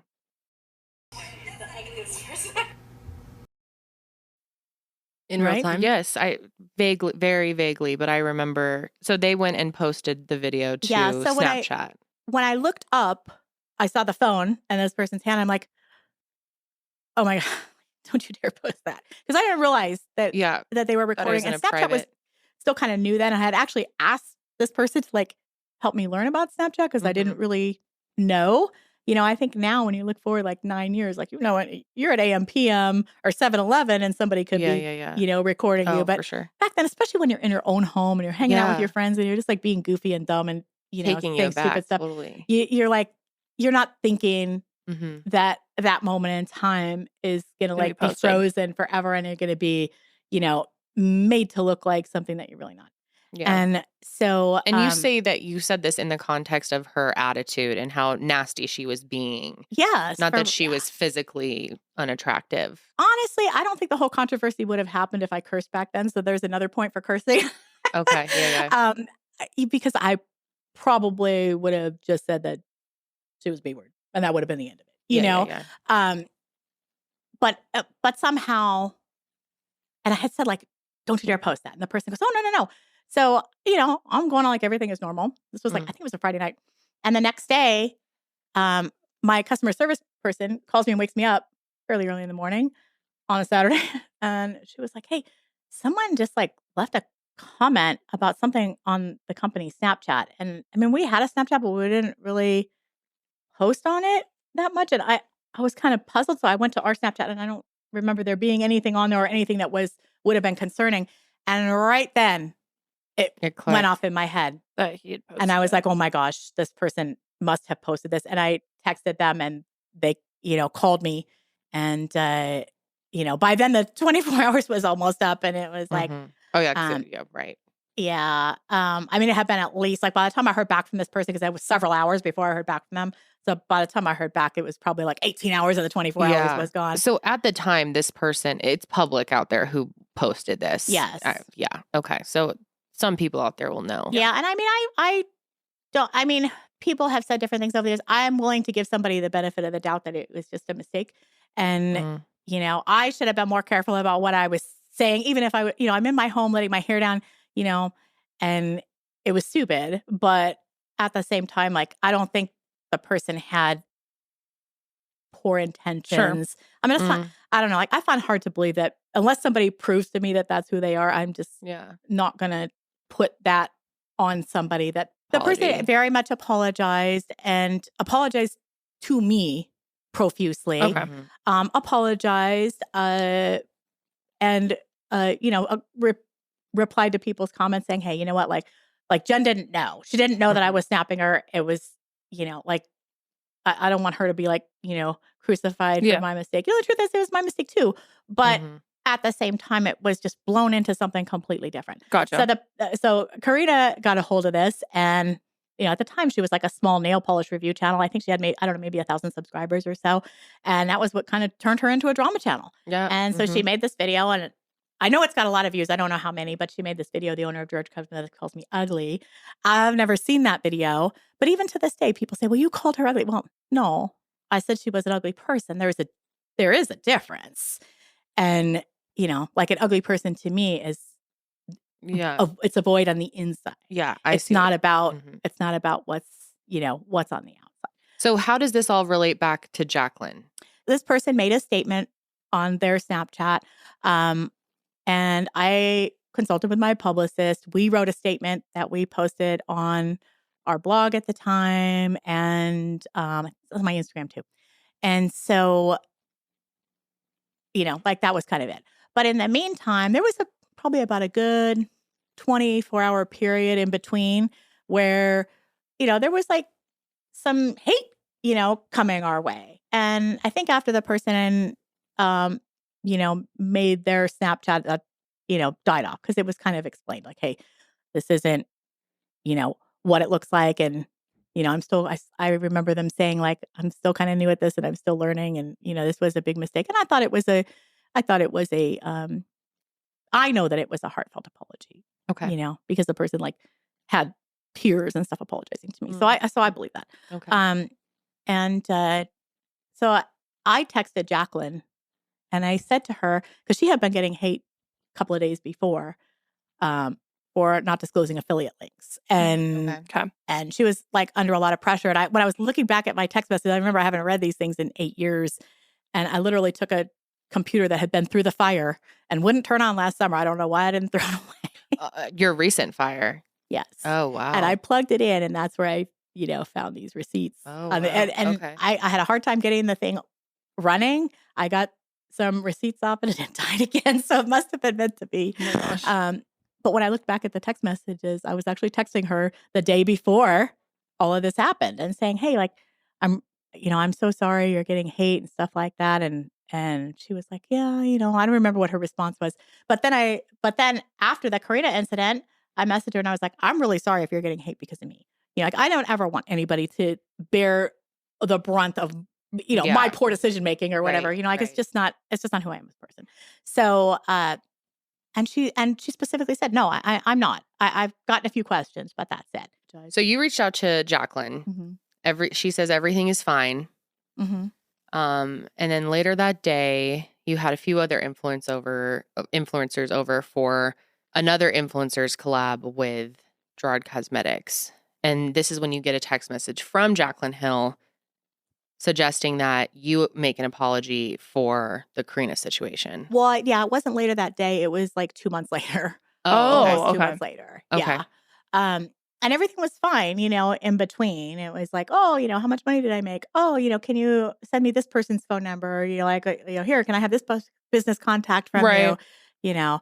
Happy 4th of July, like that kind of thing. Yeah. And even on this one particular day, I got a text message at like 3:45 in the afternoon that was normal. And then at 8 p.m., all of a sudden I'm a horrible person and I need to like, Why does she care what about Was you she getting, like, apologizing? hate or Yeah, was something? she I don't know. I was very confused. She sent me this text message and it was like, well, I know that you think that you've done enough here, but here's, I don't remember the exact text, but it was like, here's why you should make a, like, I think she was looking, from what I understand from other people that were around at that time, that she was talking to about this because she wasn't talking to me about it. Okay. But who she was talking to about this, she wanted me to like hire a film crew and make this like gray hoodie, tearful apology. And Oh, I just wow. didn't feel that wouldn't be true to myself. You know what I mean? Like I felt like the choice of words that I used was poor. I definitely could have used better words. I could have just not watched the video. I mean, there's so many things I could have done a million times better, but I can't, I'm not going to fake tears. Right. If I'm sorry, like I'm going to, I'll say what I'm sorry for and why I'm sorry for it and all of that. But I don't produce, nothing is ever going to be produced. It's just, that's just not true to myself. Sure. But when I got the text message, I actually had a couple of influencers in the car I had just picked up at LAX. I was sitting in traffic. And so, as soon as I could, I texted her back and I said, well, I'll call you tomorrow and we could talk about it.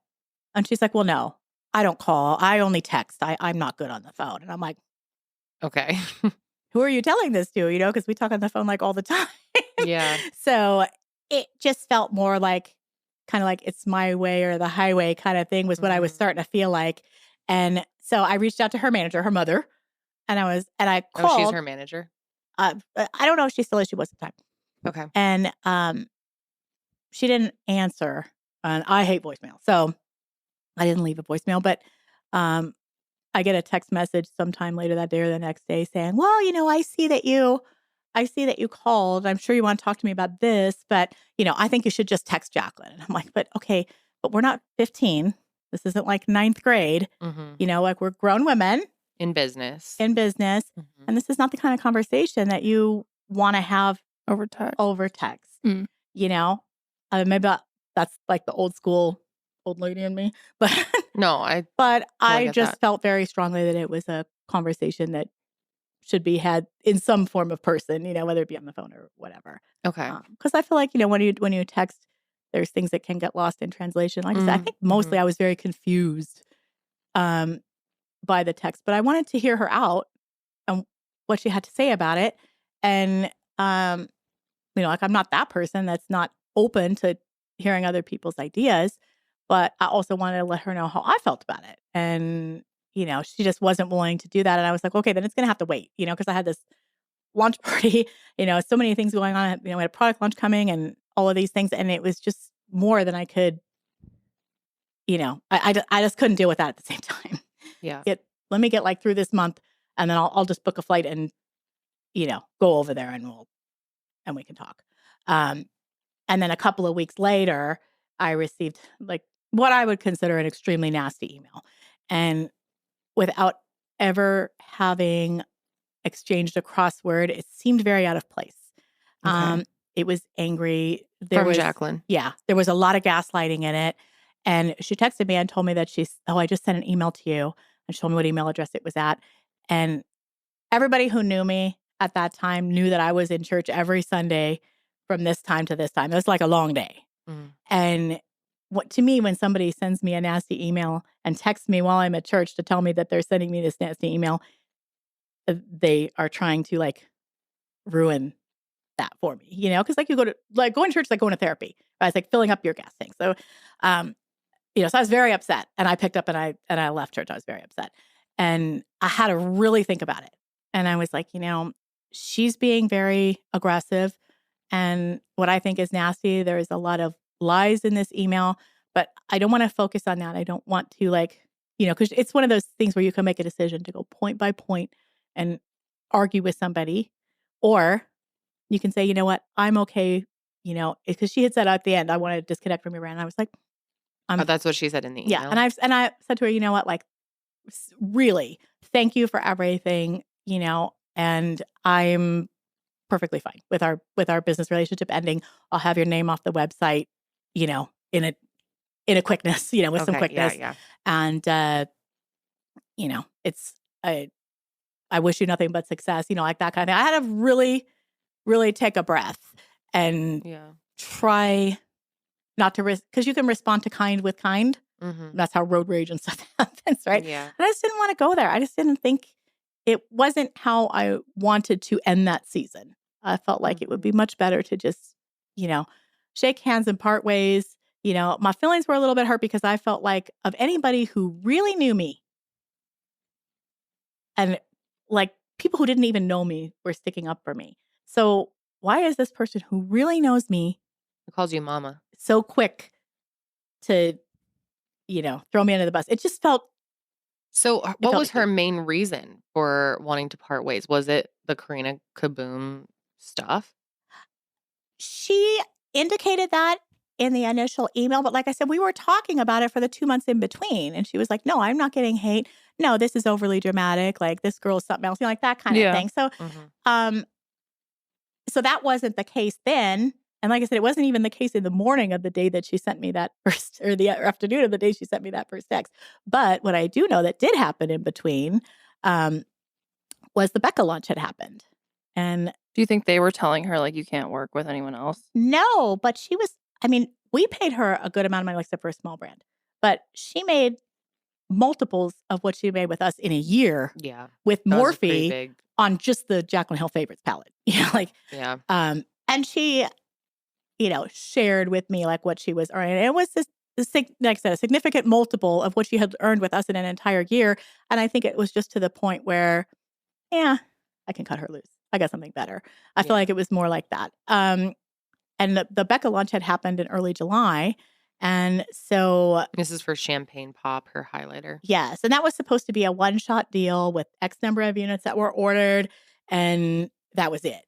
But it sold out on Sephora. It never even went into store. It was sold out online in an hour or something. I don't know. Yeah, I remember. They said they were selling 1,200 units a minute. It was, crazy. The biggest launch Sephora had ever had. I think their website even crashed. Wow. I bought 10 of them to support her. Oh, wow. And, like I said, we were talking about it, and they did let me know that day that that they had already placed a significant PO for more, and that they were going to meet to talk about, how to further their, collaborations in the future. So I think there was a lot more money coming down the pike that was going to be, I mean, I wouldn't sneeze at $500,000, but it was going to be many, many, many times that. Mm. And I think it's like, hey, you know what? She was getting heat for not disclosing her affiliate links, Right. which at the time I think FTC hadn't. Yeah, it was kind of a gray area. It wasn't cooked, FTC guidance were fully cooked on that yet. Right. So it was kind of like up to the person to say, whether or not they're earning commission. But when you're outright telling people, I'm not being paid to make this video, and then you give them a commission link, that's disingenuous. Is it? Yeah. Was it completely illegal? No. But I'll just think that it's always best to just tell the truth. Just be like, hey, this is how you support me. And people love her. Like, I think that they would buy more. And I think I even indicated that in the communications. Like, I don't know why you don't just tell people the truth. Like, it seems crazy to me because they would love to support you, So I think it was some of that, like, hey, you know what? You throw Jen to the wolves. I can tell everybody I'm the moral superior here. And, that'll get me off the hook for kind of a convenient excuse. Yeah. Like now all of a sudden, hey, you know what? Because people are calling me a liar and they're, questioning my morals and ethics because I'm lying to them. But if I kick this person under the bus, I can get some juice. And it worked. Yeah. It worked. Mostly because I didn't fight back. I think I felt like, I don't know. You're grown up when you don't feel like you have to have the last word in every situation. Mm-hmm. Yeah. And I was okay. I thought to myself, okay, you know what? This is what I'm going to do. I'm going to be myself. I'm going to let her be herself. And over time, people will figure it out. Sure. So she tells you to take it off, and you said that you removed it from your website within 48 hours. The product? No, her images, her logo, her, like the whole kind of splash page that was all centered around Jaclyn and her collections. Then did she email you saying that she didn't want to get anything messy, but she demanded you pay her $250,000? Yes. For what? Well, I was confused about that too. So I asked that. Like, what do I get? Like, Because she's already made commission. I mean, what was the setup? Was it an upfront payment that you gave her to collaborate on the product, or is it like a percentage of sales? No, I paid her 30% commission. Okay. Plus a royalty for each unit sold. Okay. So then she wants an additional $250,000 just for parting ways? Correct. Were you confused? Very much so. Yeah. She says, with that being said, and this is all, you posted this on Reddit recently. I did, yeah. And she says, my likeness will continue to be attached to 1995 Rose Hill, Buttercup, and Buttercream since they are colors that I created / named and branded on my YouTube channel. And I'm willing to allow their sale on GerardCosmetics.com in exchange for $250,000. I'm aware that my colors are top sellers and will continue to be lucrative for your business, and that people will continue to recognize these shades as my creations. If we cannot agree on a buyout, I would respectfully request the colors be removed. But I didn't understand why I would buy back my own product. I mean, it's my product. Like, and she could say all day long, I created this and I created that, but no, you didn't. And at some point in the emails, I did say to her, well, if you created them, you have my permission to recreate them in your new brand. Yeah. I see. If you created them, then you should be able to recreate them, right? Yeah. It should be easy. Yeah. But we all know that's not. So she felt like even the names were hers. Yes. And even though in the process of her process of creating is just getting samples and picking one out and then coming up with a name. Yeah. Okay. And she wants and a in that case, I mean, that. like I said, I know that I named at least one of them. And, I mean, I didn't really want to get into the tit for tat of who, like this, that, or the other thing. But how are you gonna ask when, obviously I paid her a lot more than I made off of things, because I have obviously a lot of expenses associated with with my side of the deal. And so, that to me, that was an investment in our relationship, and I was fine with that. I don't think I ever thought it would be as big as it was. But it was a healthy a very healthy amount, much more than the standard in the industry, which is like, 10 or 15%.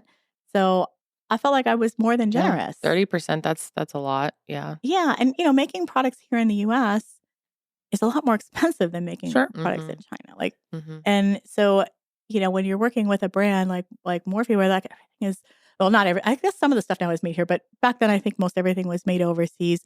The product cost is very small. I see. Compared to compared to what it's sold for and that kind of thing. So there's a lot more to, be doing things with. But, in my case, there just wasn't, because, like I said, a lot of the money went into creating the actual product and, creating a good product. And you claim that she threatened to make a video about you.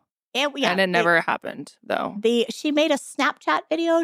She was going to make a YouTube video is what, I want to start talking about this. And was this because, did you tell her you weren't going to pay her this amount of money? I did. Yeah. Okay. I mean, I let her tell me why she thought, please do enlighten me as to how you come up with that I need to pay for my own, buy my own product back from myself. Yeah. We're not talking about anything with custom packaging. It's all Gerard Cosmetics packaging. There's no branding of hers on the products. Now once her stuff is off the website and all of that stuff, it's like, where is your likeness? Yeah. Right? Like where is your likeness? You've been paid very handsomely for what you've done. Do you mind if I share how much she made in your collaboration? No, I mean, it's public. It's public? It. Yeah. Yeah, it was well $600,000 in 13 months. 500. It's a lot of money. So she never posted the video, though, because you think she was... Well, I let it be, defamation is a funny thing. If you're telling the truth, you can't be defaming somebody. But if you're not telling the truth, you get yourself in a lot of trouble. And, I'm not somebody that's like looking to, have legal issues with people and stuff like that. But we're talking about, the livelihood of 60 people, 50 of which have already lost their jobs. And, because of this situation now in 2023. So, we're talking about the livelihood of like my employees and their families. And so, if you're going to go on and tell untruths, we're going to have a problem. And I let that be known. That if there was a video made, my lawyer and I would be watching. So when she made the Snapchat, I feel like she was careful to talk but not say anything. Gotcha. And just throw out the inference. And then there would be shady comments like, because people would say, well, when are you going to tell us why you aren't working with them anymore? And it would be like, oh, well, I just don't like the way they do business. I just think they're shady. Like that kind of thing where it's not enough to, warrant, bringing any kind of thing, but it's enough to cause damage. Yeah.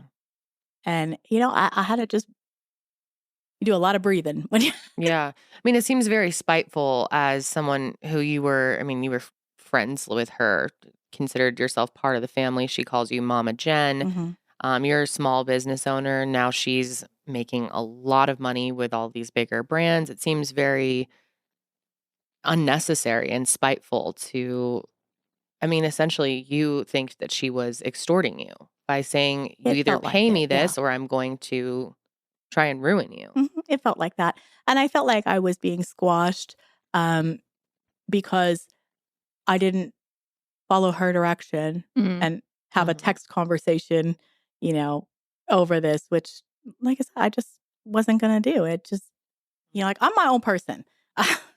Right or wrong, I am my own person. And I will do and say what I think is right. I'll listen to other people's perspectives, like plenty of people have changed my mind, given me great ideas and stuff over time. But when you're going to say, well, no, we're going to do it my way. Right. It just wasn't something that I could do even in that moment, like I said, I had so many other things going on in that moment. And I in the initial email that she sent me in late July, it was clear that she was very upset that I hadn't texted her like she demanded to have this discussion. And, so it's like, oh, well, you didn't say yes. You actually said the N word to me, the N-O word. And I was like, whoa. Like, oh my God. No. Okay. The N-O word. No. Not that word. Gotcha. that when you say that to me, like, you're going to be squashed and I'm going to teach you a lesson. And I think she has a history of doing that. I mean, just on Twitter, look at how many times, look at how Lipstickgate started. A person tweeted out a picture of their damaged lipstick and said, "Why is it like this?" And she quote tweets them and says, "Well, because your lips must be, like if you have dry lips and this," and then all her fans are underneath, calling the person crusty lips and, attacking the person that, people would be bullied off the internet on a semi-regular basis with this type of tactic. And, like I just personally disagree with that. But I think in this person's mind, it's like, well, if you're not going to do it my way, I'll just squash you. Okay. And so that's what I felt like. It was just like, here, I'm just going to squash you because you didn't. That's extremely hurtful after someone you built a whole relationship with. Yeah. You create products together.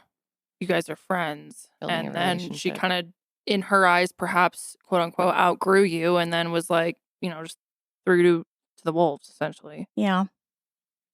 Yeah. But I mean, it happens.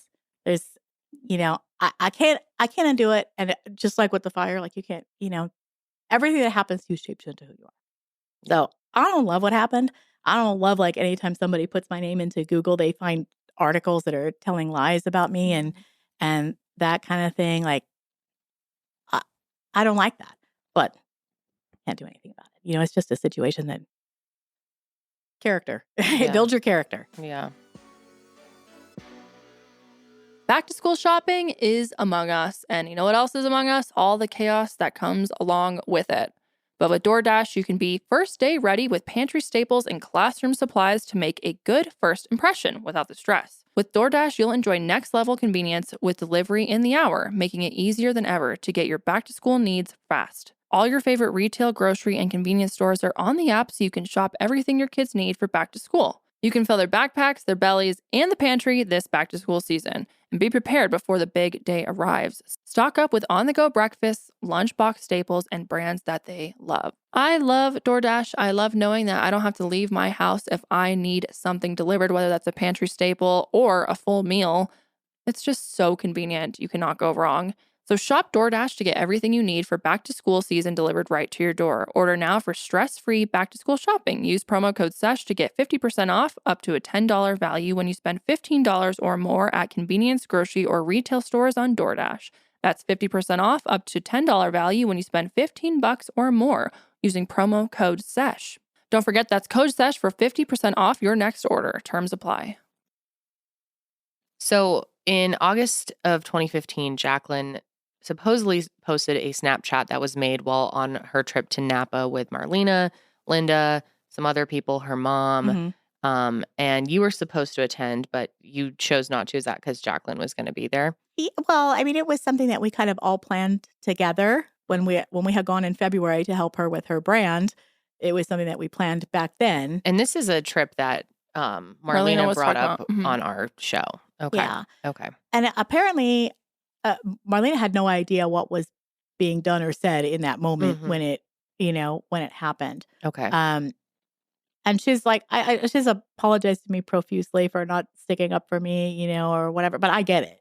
I get it because she didn't know me. Right. We had met, we were friendly, and all of that. And I really liked her. I felt she was very kind and generous and all of that. But when you're being told you're only listening to, once, like, that's it, Yeah. But she did tell me that, like, Karina Kaboom's name never came up. It was all about good old George Washington and Ben Franklin, all the talk. And I mean, I already knew that. I didn't. Right. So let me understand this. Jaclyn, while she was on the trip, made Snapchat series, 10 or so Snapchats. Come on here really quick and address something that I have honestly been absolutely dreading talking about. And it's been going on now for a few months because it's a negative situation and it just, and my heart is like legit pounding for some reason. Like, I don't know why I'm like so nervous to finally like talk about this and like bring it to the light. So just bear with me, okay? Just bear with me. I have had hundreds, maybe thousands of people ask me in the last couple of weeks why I am not talking about Manny's collaboration with Gerard Cosmetics, his lip paint Serenity. And the reason why is because I have been in the process for the past couple of months of cutting off all ties and my affiliation with Gerard Cosmetics, which was not easy to do. And I'm sure a lot of you guys can guess, like the reason behind this, and I don't want to go too in depth, and it's not something that I really wish to talk about too much because I don't want to shed any negativity on the situation. But it's honestly just a lot of different things combined, and I'll go more in depth about it in a video for sure in the next month when I really feel like ready and comfortable and things have finally settled at a good place. But until then, I just want you guys to know that Manny has been aware of this since before Serenity ever launched. And this has nothing to do with our friendship. Like, this is just business, and he completely understands. And if you currently go to the Gerard Cosmetics website, you will see that my face and my name is no longer on there whatsoever because I chose to take off anything having to do with me, because I just felt like this was really necessary for me. It's something that, like, I really thought about and, like, kept me awake at night, and I really had to pray about because this was a financial burden. But I just felt like my morals were way more important. So at this point, even though I did collaborate on the 4 colors I have with Gerard Cosmetics, they still are available for sale, but they are no longer my shades. I don't have anything to do with them anymore. We are actually still in the middle of settling this right now, so it's kind of like a to-be-continued story, but I'm just kind of updating you guys on it because I don't know, I just feel like I update you on everything. At the end of the day, I just feel like I'm always saying, like, I'm still the same person, and I put, like, my morals above any money, and money doesn't matter to me. It's, like, loyalty that matters, you know what I'm saying? I just feel like I have really been tested recently, and it's like God's way of saying, like, okay, prove it. Like, put your money where your mouth is. And so I've chosen to do this, and that's that. I honestly wanted to talk to you guys about this for so long. Like, I had gotten so many questions about Gerard Cosmetics for the past few months, and I've just been like, so I'm really glad that I can finally tell you. Like, the snaps are just, like I said, she's kind of vague and ambiguous about, well, you probably know why. And, I have to put my morals ahead of my money. Jaclyn said that. Yeah. And all of that kind of stuff, which, the morals ahead of the money is a little. So she's insinuating that you don't have morals. Correct. Okay. Yeah. And that's why did she not say Gerard Cosmetics specifically? She did. She said, well, I think she said something to the effect of people want to know why I'm not talking about the brand or whatever. Mm-hmm. And I've been working on this for months, which was a lie. It's weeks. And for the months before that, it was the opposite way. But, she was framing it the way that she wanted to frame it so that she could look like, well, hey, like, I cut her loose as soon as that Karina incident happened because that was too much for me, Got it. So you think that that was sort of a replacement for the video that she had threatened to make. She decides to make these Snapchats instead. It's still a way to do anything that she can to damage your reputation and Gerard Cosmetics' reputation. Mm-hmm. So regarding the part about Jen talking about the Snapchat that happened where Jaclyn was bashing Jen, I was present when that happened. And I know a lot of people are thinking, well, why were you friends with Jaclyn if you saw this happen? I was not physically present right next to her because we were on a Napa trip. It was myself, Manny, Linda, and Jaclyn all on a Napa trip. We were all working together on different collabs that everyone had launching in the next year. Jaclyn had went outside, said she was going to post a video against Gerard Cosmetics, had nothing to do with anything with Karina Kaboom. I think that was a controversy that was happening at that time. Just said that she was unhappy with payments. She didn't like that she wasn't getting paid enough and all of that, and went outside and posted the video. I didn't see the video or hear it until after it had already uploaded to Snapchat. At that time, I was on friendly terms with Jen Gerard, but I didn't know her extremely well, so I didn't know how much of that story was true or not because I was more friends with Jaclyn at that time.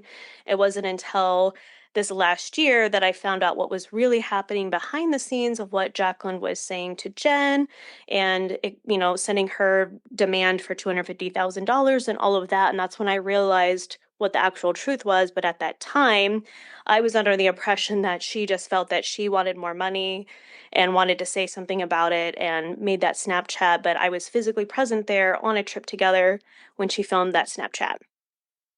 Okay, so at some point, someone in the YouTube drama space got a hold of specifically Sanders Kennedy, which I haven't heard that name in a minute. He found out through someone else about Jaclyn extorting you for $250,000.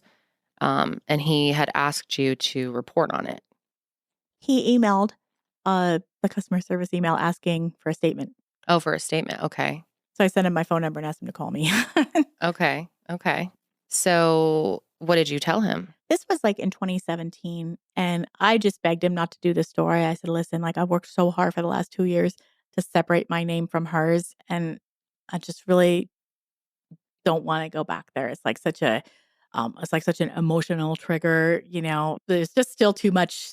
There was too much trauma there. And honestly, like I was fine to walk away and be who I am, let her be who she is. And over time, let people figure it out. Obviously, because it's 8 years. Like nobody holds on to that kind of stuff for 8 years if they intend on putting it out there. That was never my intention. Like I remember like when Jaclyn's father passed in 2020, I knew her and her father were estranged. And I was estranged from my father for 19 years before he died. So, I felt like I had something that could help her. So you reached back out. I did reach out to her, and I sent her a text message, and that's just, nice of you. Encouraged her and that kind of thing. Yeah.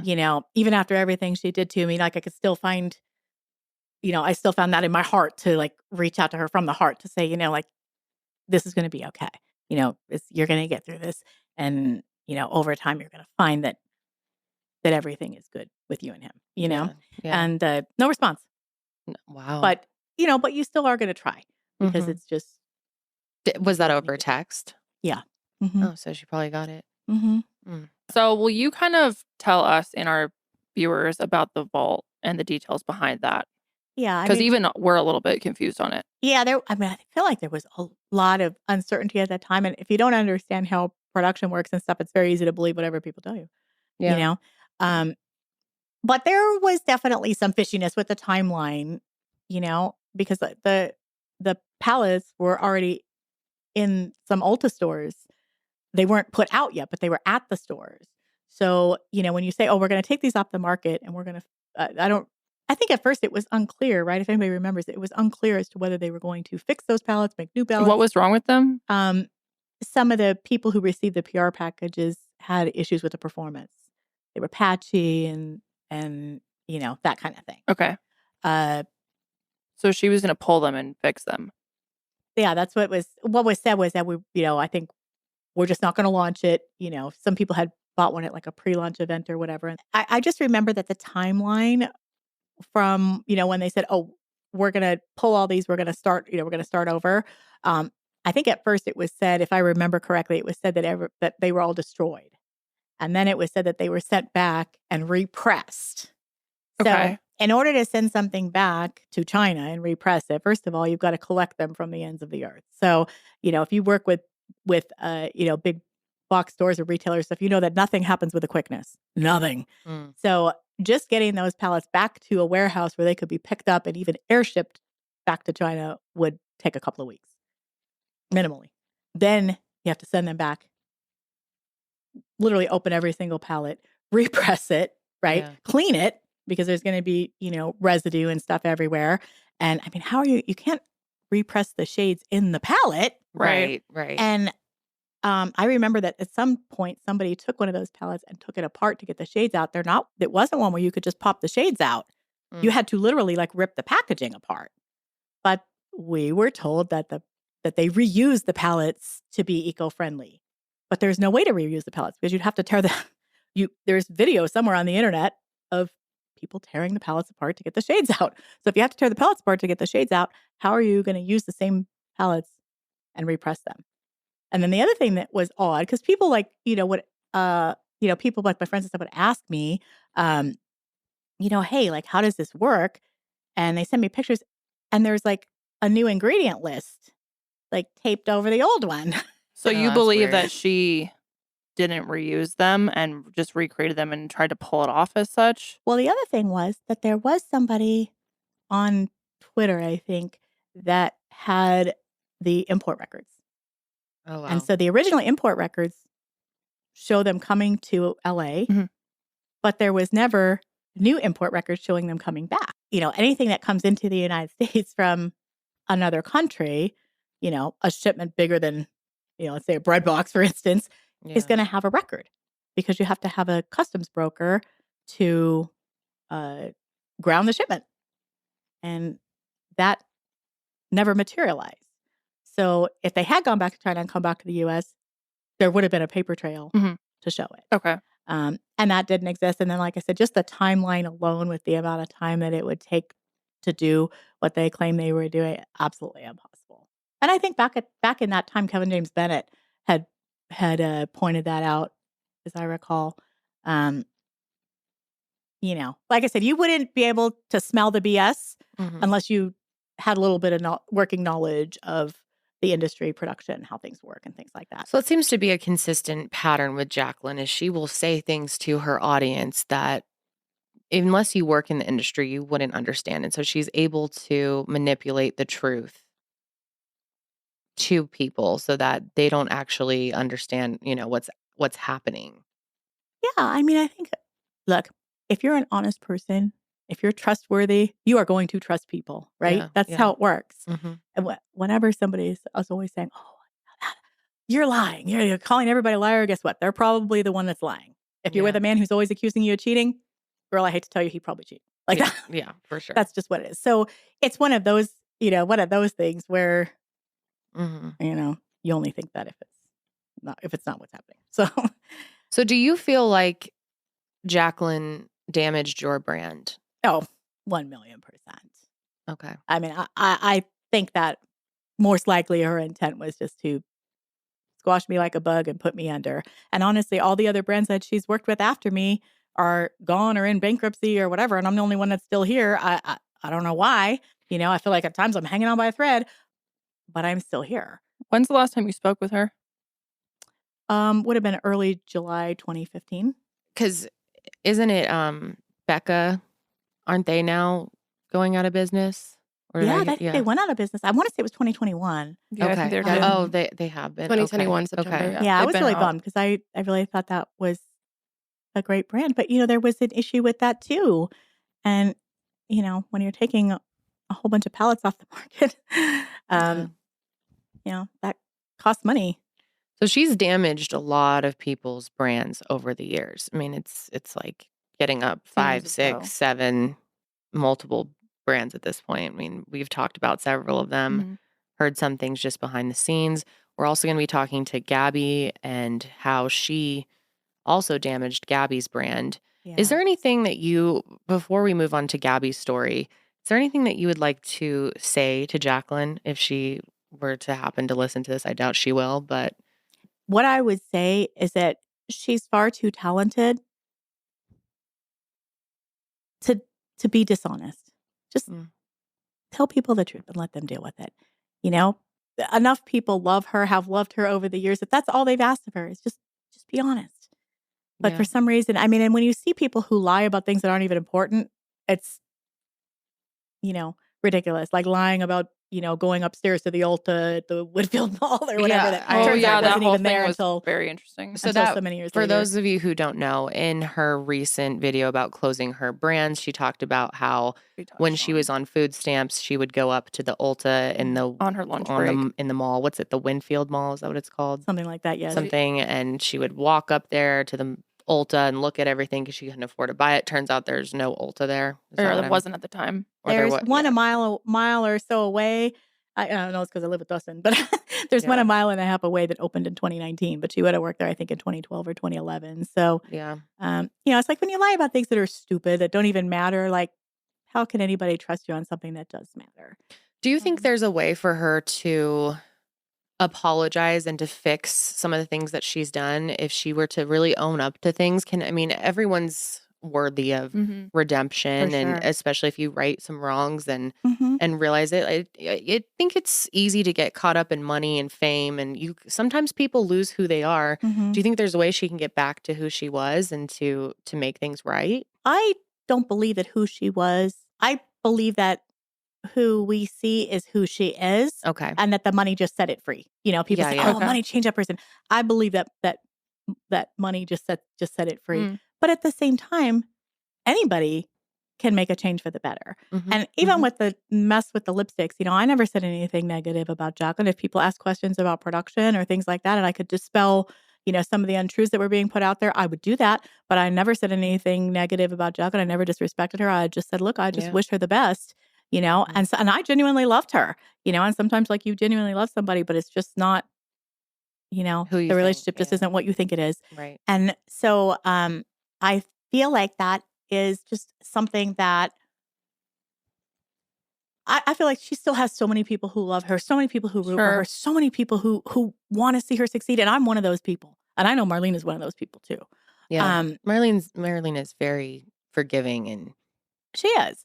And wonderful human. But you can't continue the same pattern of behavior and, you know, ruin one woman's business, ruin another woman's business, ruin another woman's business, ruin another woman's business, you know, getting people fired and this, that, and the other thing.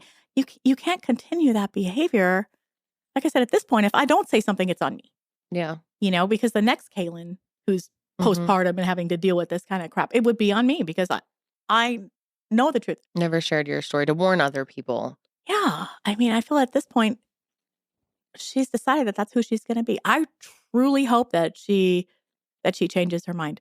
But the people around her, there's no was surrounded by yes men. She is. Do you think her entire life is yes men? Yeah.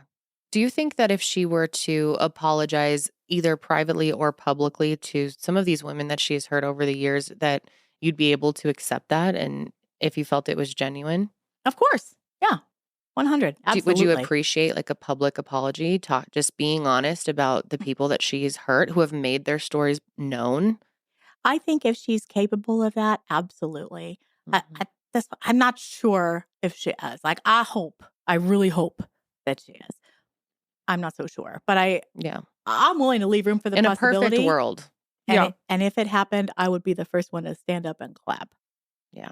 I don't have any, you know, I don't want to say I don't have an axe to grind because like the things that she did to me were pretty vicious.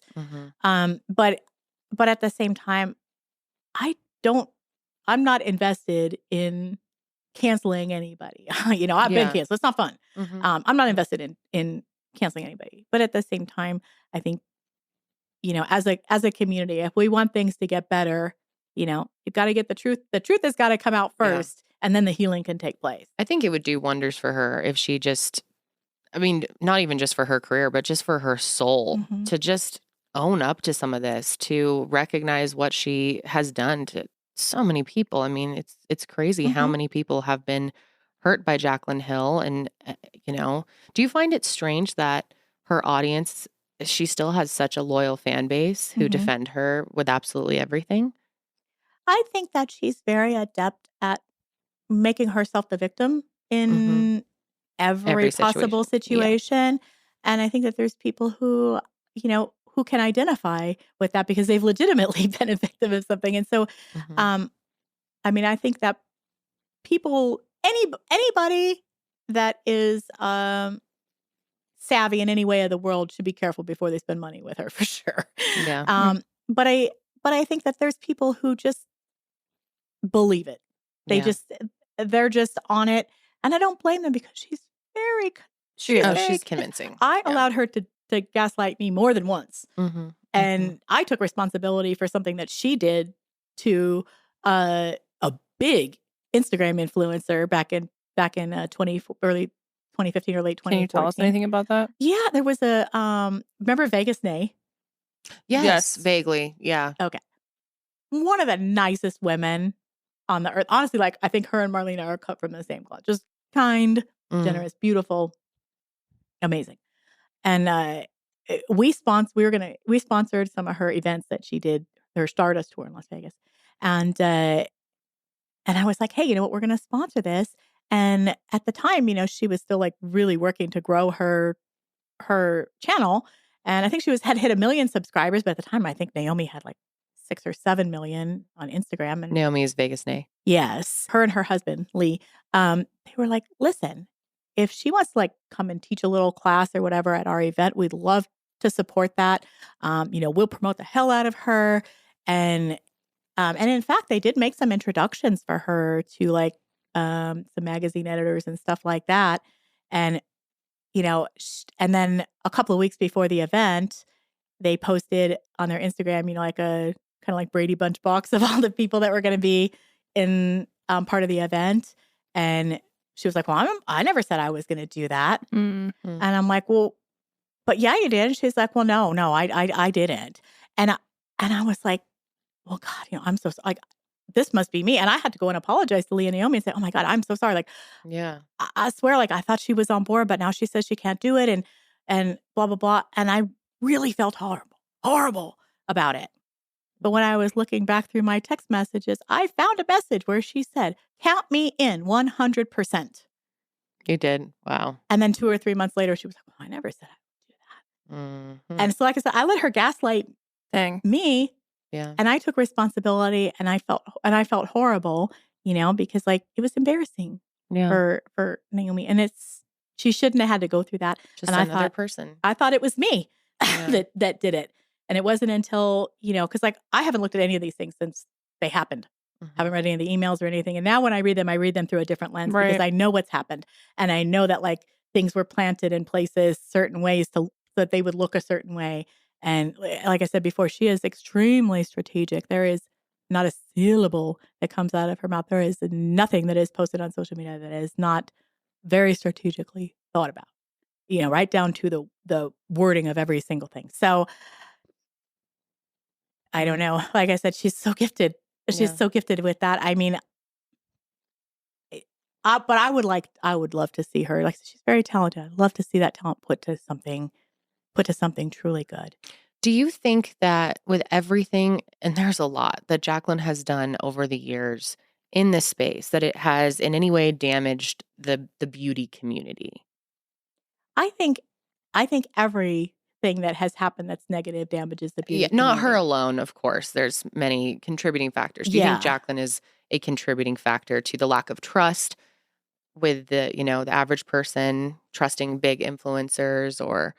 Absolutely. I mean, the people like, here's like just a handful of like honest YouTubers that are so honest, but they get accused of being dishonest because of everybody else. Jen Love. Mm-hmm. That girl is as honest as the day is long. And it's smart and researches like no one else. I mean, she's incredible. Yeah. Angelica Nyquist. Yep. Amazing. Mm-hmm. Mallory Brooke. Like these are people who are they're honest to a fault. Yeah. And they don't get the benefit of the doubt because people want to lie about affiliate codes. I mean, if you've been doing this all these years and you still can't disclose your affiliate code, it's very odd. Because I remember it was a thing. There was a time where it was very like, oh, you're making money. You should not be able to have a career off of this. And I went through that with the Patreon thing that people were like, people just didn't understand. It was so new, and I don't understand the lack of honesty when it comes to affiliate codes today because everyone knows that that's how it works. Why try to hide? I mean, people are still hiding big sponsorships and there's big names doing that nowadays. I mean, I'm nobody, right? But when I post products, if it's a friend's brand, even if like they're not paying me to make the post, but they sent me the goods, I put that it's an ad and I'll put, I'm gifted. I purchase these products with my own money, but I also get sent PR. Mm-hmm. I've been using them for this many years. I give more disclosure rather than less. I'd rather under promise and over deliver. There's nothing to be ashamed of. Right. And honesty, I think, is really lacking nowadays. And that's what was so new and fresh about the beauty community in the beginning. And what I loved is it felt like women helping women. And that is something that Mallory Brooke brought up she talked about Jaclyn Hill recently on YouTube. And she brought up a lot that she feels like, what damage it has done to other influencers who group everyone together, and that overall it has hurt the community. I mean, I think it has. And, it kind of goes back to me for when we very first started working with Sophia Chang. And I think that was 2011. And I remember getting emails from people saying, you better be paying Sophia because she did a really good job, talking about your teeth whitening pen. I mean, you want to root and you want to support, you want to support the, the people that you watch and that kind of thing. Like for me, I want to buy, like I have friends with brands and they're like, Jen, I'll send it to you. I'm like, no, I want to buy it. Like, just let me. I want to support your business. I think that so many people are like that. Yeah. And I think if you're honest about it, people are way more willing to use an affiliate code if you just straight up say this is I get a small kickback from this versus if you're trying to hide it. I feel like people see that and they'll avoid using your code and go right to Amazon or something or whatever it is and buy it separately if they feel like you're trying to hide it. Yeah, and I see people that are like, look, if you click the links in the description box, I'm going to get a commission. Yeah. If you're not down for me getting a commission, just go straight to the website and buy it if that's Yeah, what I you want have to do. seen people do that too. Yeah. And it's strange to me that people will do that. It's like, you do know that like, then the corporation, especially with like Amazon or something, I'll see comments like, oh, I'm going to go separately and just go type in the product because I don't want you to get a commission. It's like, why? So you want all your money to go to Jeff Bezos or... Right. It's very strange.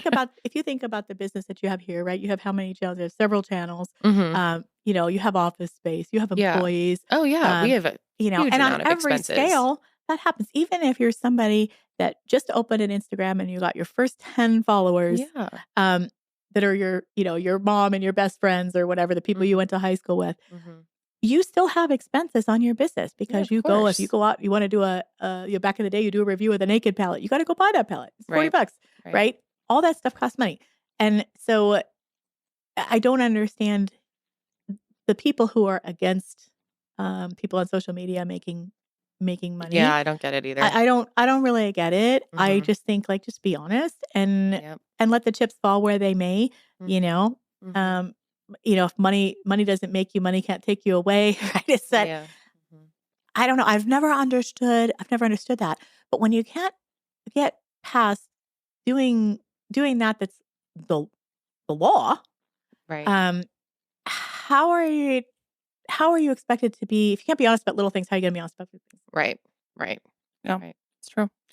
Yeah, I really do think that the community has been damaged by, several people. And it's a shame because there's a lot of smaller creators that are really just trying to make a decent living and, start their own business. And it's extremely hard to do nowadays because there's this underlying lack of trust that you start with. Yeah, and you have that's to what I was build gonna from say. that. Instead of like starting with trust and then, doing something to to get people to not trust you. Now it's like everyone's kind of looked at like, we'll see about you. And like the community as a whole has such a, red flag around it, I guess you could say, that you really have to prove yourself that you're not like, oh, I'm not like everyone else and I'm not going to lie. I'm not going to whatever. And it's a strange business move to me because I feel like Jaclyn today would be so much more successful. Her brands would be more successful if she started with honesty and just followed that. I think she got caught up.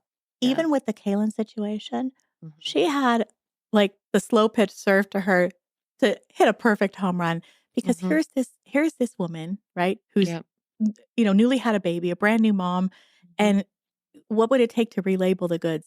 I mean, a label in China is like 5 cents. Well, that's what I said last week too, because we brought this up on our show recently, and I thought it was so strange that she said, "Well, I couldn't have done anything because I had already put labels on everything." It's like, okay, well then be honest with people. Say, "Hey, I made a huge mistake. I didn't realize this was someone else's brand.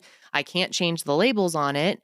Or maybe more. Maybe she could have easily changed them. But I thought, like, at the very least, just sell them the way they are, and then say, "But there is a rebrand coming, and eventually they will be relabeled." Right. Well, the label would be one of the last things done. There's 100 different ways that it could have been handled that would have made her look so amazing and like really shown people, like, hey, this is a person with some integrity. This is a person that I can count on.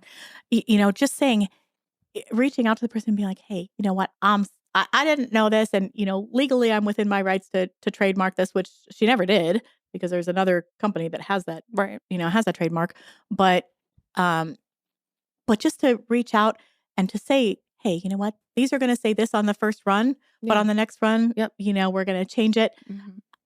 I think there was such an opportunity there that was missed. Oh, yeah. Totally. And even with this recent, video she made, she easily could have, it wouldn't make it all right, but to at least acknowledge Kaylin by name and to apologize, it would have gone a long way with people. But she can't even do the little things because it's like keeping the facade up for the people that still believe everything. Right. And we've all had people like unfairly pick apart, every single little thing. Of course. And nobody's trying to do that. No. But honestly, that video was what made me come forward. Number one, like I'm just kind of in my IDGAF phase after, I couldn't walk for 4 months. I lost all my goods. My friend lost his cats. I lost my house. Man.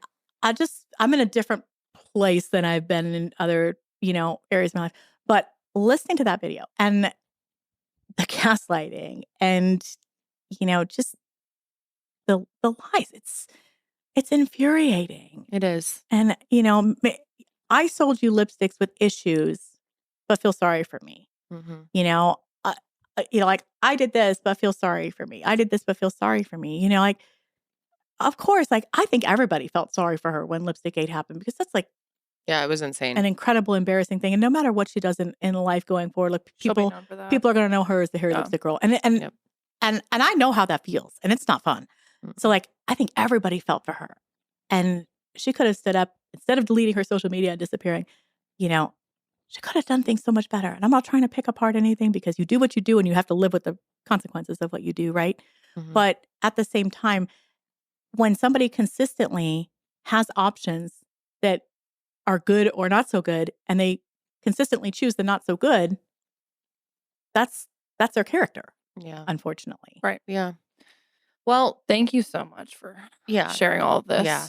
And I hope that maybe one day she'll have a realization about this. And I think it would help not only, I mean, screw the image and the brands and everything, but like I think it would help her soul and her mental health to own up to some of this and listen to the women that she's hurt and to apologize genuinely and work Even towards just I think anybody growth. who's been hurt would be good just to see change behavior. Yeah. Change behavior is the best apology because to me, apologies are words and apologies are worthless. Mhm. To me, like what is the essence of an apology is what you do after. Do you continue that same behavior or do you change that behavior? Yeah. If you say something, let's say nasty to your husband, like you're having a bad day, you say something nasty, Mhm. and you go, oh my gosh, honey, I'm so sorry, I never meant to say that. Yeah. And then the next day you go and call him the same name. Yeah. That's that's a problem. But when you look at what you're doing and you say, you know what, that's not me, and you really work, to not do those things, that's growth. Yeah. And everyone is capable of growth. That's what you want to see from people. Is there anything else that you would like to go over or bring up before we call Gaby in here? I want to see her succeed and I wish her well. And, if it's, I would just love to see it. That's me. That's big of you. Yeah. All right. So we are now calling Gaby. And thank you guys for your patience with our setup here. We hope to have a better call-in method in the future. Yeah. Hi, Gaby. Yeah. Hi, Janelle. This is Kendall Rae, actually. Janelle's here too. Hi, Kendall. How are you doing? I'm good. Thank you. Good. Yes. Thank you so much for calling in. I hope your kitty's doing okay. Well, she's not, I'm here with her. Oh, I'm so Baby. sorry. We've all Gosh. been there, girl. Okay, so Jen is here as well, Hey, and girl. she Oh, can hi. she can hear you as well. And we just Hi, wanted Jen. to kind of get your story, if you wouldn't mind telling our audience kind of more about your brand, more about yourself, and then we can get into your Trademark experience with infringement. Jaclyn and trademark infringement back in 2018. Okay, well, I'm Gaby. I'm the founder of GabyRos Makeup. I'm from Venezuela, a beautiful country that is having like a hard time right now, and millions of us had to leave for, a better future. And I came here with nothing but dreams. So I really wanted to start my brand and create like really different special products that make my life easier, not only for my clients and students as a professional, but also to any makeup lover that wanted tools that truly make a difference. And as you can imagine, coming from another country, everything was completely new. I didn't know how the system worked. I didn't know how to create a company, how taxes work, nothing, regulations, everything I have to learn from scratch. Totally. And try to do it as best as I can because it's difficult. I understand that even for people that start here as entrepreneurs, it's difficult to start a business by yourself and building from the ground up. So that's what I did and start to work a lot and save every penny I could to start my brand and creating samples for my first product, my first brushes, because I'm a really, really big makeup lover, but also brush lover. Like the tools are really like my passion. Okay. So that's why it's important, like all this background, because I wanted to create like a really different and unique brush. Okay. And I started like doing my own samples, like trimming brushes and going back and forth with factories to try to create a brush that worked as a brush and a sponge at the same time. Like I wanted the coverage of a brush, but the finish of a sponge, and using very little product so it doesn't absorb the product as the sponges does, and could work with liquid, creams, powders, everything you need, and you don't have to clean it between products. So that implied a lot of engineering for the bristles. The cuts has to be like the perfect surface tension for the bristles. And it was a long journey until I was able like to create exactly as I wanted, with the perfect balance, perfect weight, like the perfect brush. I have done brushes in the past, but it was like more classical, typical professional brushes. And I wanted something really different. So that's how the Face Master was born. And the special thing is that for that name, name to exist, I came with different name options. And I asked my amazing community, even though I'm not so well known in the American community of beauty, the Hispanic community is amazing and support me like since the beginning. So I asked them why the thing, the brush should be named, and they picked like my favorite option, like my favorite name, that it was the Face Master. So I immediately knew that I had to start saving and searching how to register that name to protect my brand, protect the name, protect the brush, To trademark it. Yes. And I didn't knew how long of that process was. Like you have to do research and make retainers with the lawyers. And when you're starting, that's a lot of money to start. And it was like a process. And I started that in 2016.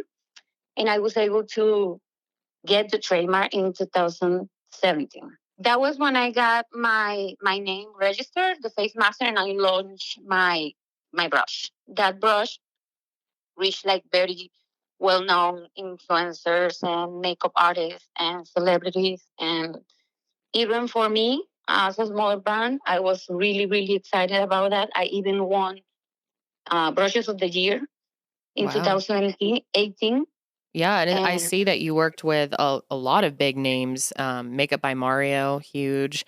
Anastasia Beverly Hills, Vegas Nay, Denisa Myrick. Denessa. Yeah. The thing is that was completely organically. Like I didn't have the budget for PR. Okay. Wow. So they just found it. Just I give them the brush so they can see if they like, and they continue using it.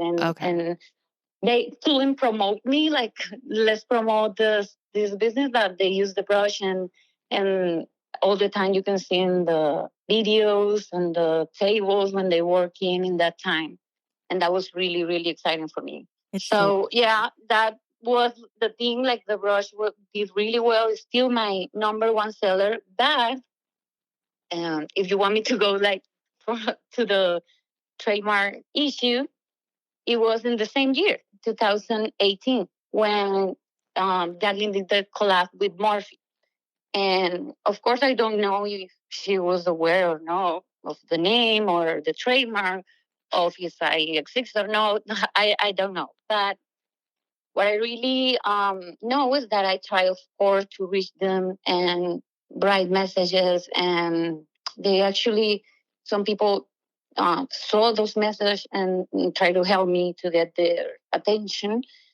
But it wasn't until I asked my lawyer if this was important. Should I do this? What should I do? And she definitely said that it was a trademark infringement, because they decide for that collaboration, name one of the brush collection, the Face Master brush collection, the Face Master brush collection.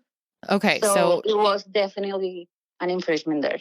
So Jaclyn created a brush collection with Morphe in 2018 called the Face Master. And so anytime someone searched it, once their collection was released, their stuff is coming up first. Yeah. And even if you search it right now in 2023, there's some big sites and websites that still referring to that set as a face master brush. Oh yeah. So it's still an issue, even that I have worked so much to make like my brush, the real brush, like be on the top. But in that time, you could like scroll down and you won't see or won't find my brush. And that really, really hurts my business because people don't know. You know, you can always like think, oh, that's not dumb name. No, it's really, really important, and it affects my sales. It affects all of my business, and of course, I feel really bad because I will have worked so much for that. So it was important, and it's also really also important because I can see that I'm not the only one. It's not a one time thing. Sorry for my English. Oh no, you're doing fine. Very broken. No, you're fine. It's okay. I'm I'm completely trying. following you. So you tried. So yeah, that's what happened with the trademark, and it was really for a long time because I tried to get the attention, and it was I wasn't getting any answer until I made the lawyers involved, and I have to send a cease and desist because my followers are persistent. They were like sending me pictures of the stores with the name. The packaging had the name Face Master. Everything was Face Master. And I was like, oh my God, what should I do? Like, I don't like drama. I don't like conflict. That was really hurting me. Yeah. Oh, So- absolutely. Okay, so you ended up sending the cease and desist, and they agreed to change the name on the website, but then they were eventually going to change the packaging in stores, but then they never ended up doing that. Is that correct? No, they did change it in the website, but on the stores only when like they run out of stock and they do like a remix of the collection. So when they get rid of all the packaging and brushes, they rename it, but it takes like almost a year because it's still in December, January. They still call the face master. So they never like did that. They just wait until they sold out and then just rebranded for the new batch. Let's say it like that. But when they promised to do it like in October, right? And I reached out to them since the launch in July and August. Sorry for my pronunciation. And they promised that they will like take everything from the site, from the stores, from the packaging for until October. And as that didn't happen, that's why I like speak to my followers in that time in October. I like make some stories and speak a little bit about it, and they were a little mad about it. Like, why are you doing Morphe that? was. You know, we can continue this litigation for years until you're like destroyed, basically, because they know. I know it sounds like cliche, but it's the typical big company getting away with everything because they have their resources and big they lawyers, do. big They're money. a really big company and they have all the money in the world and the big lawyers to do everything and to bring a small business to bankruptcy or something like that. I know that.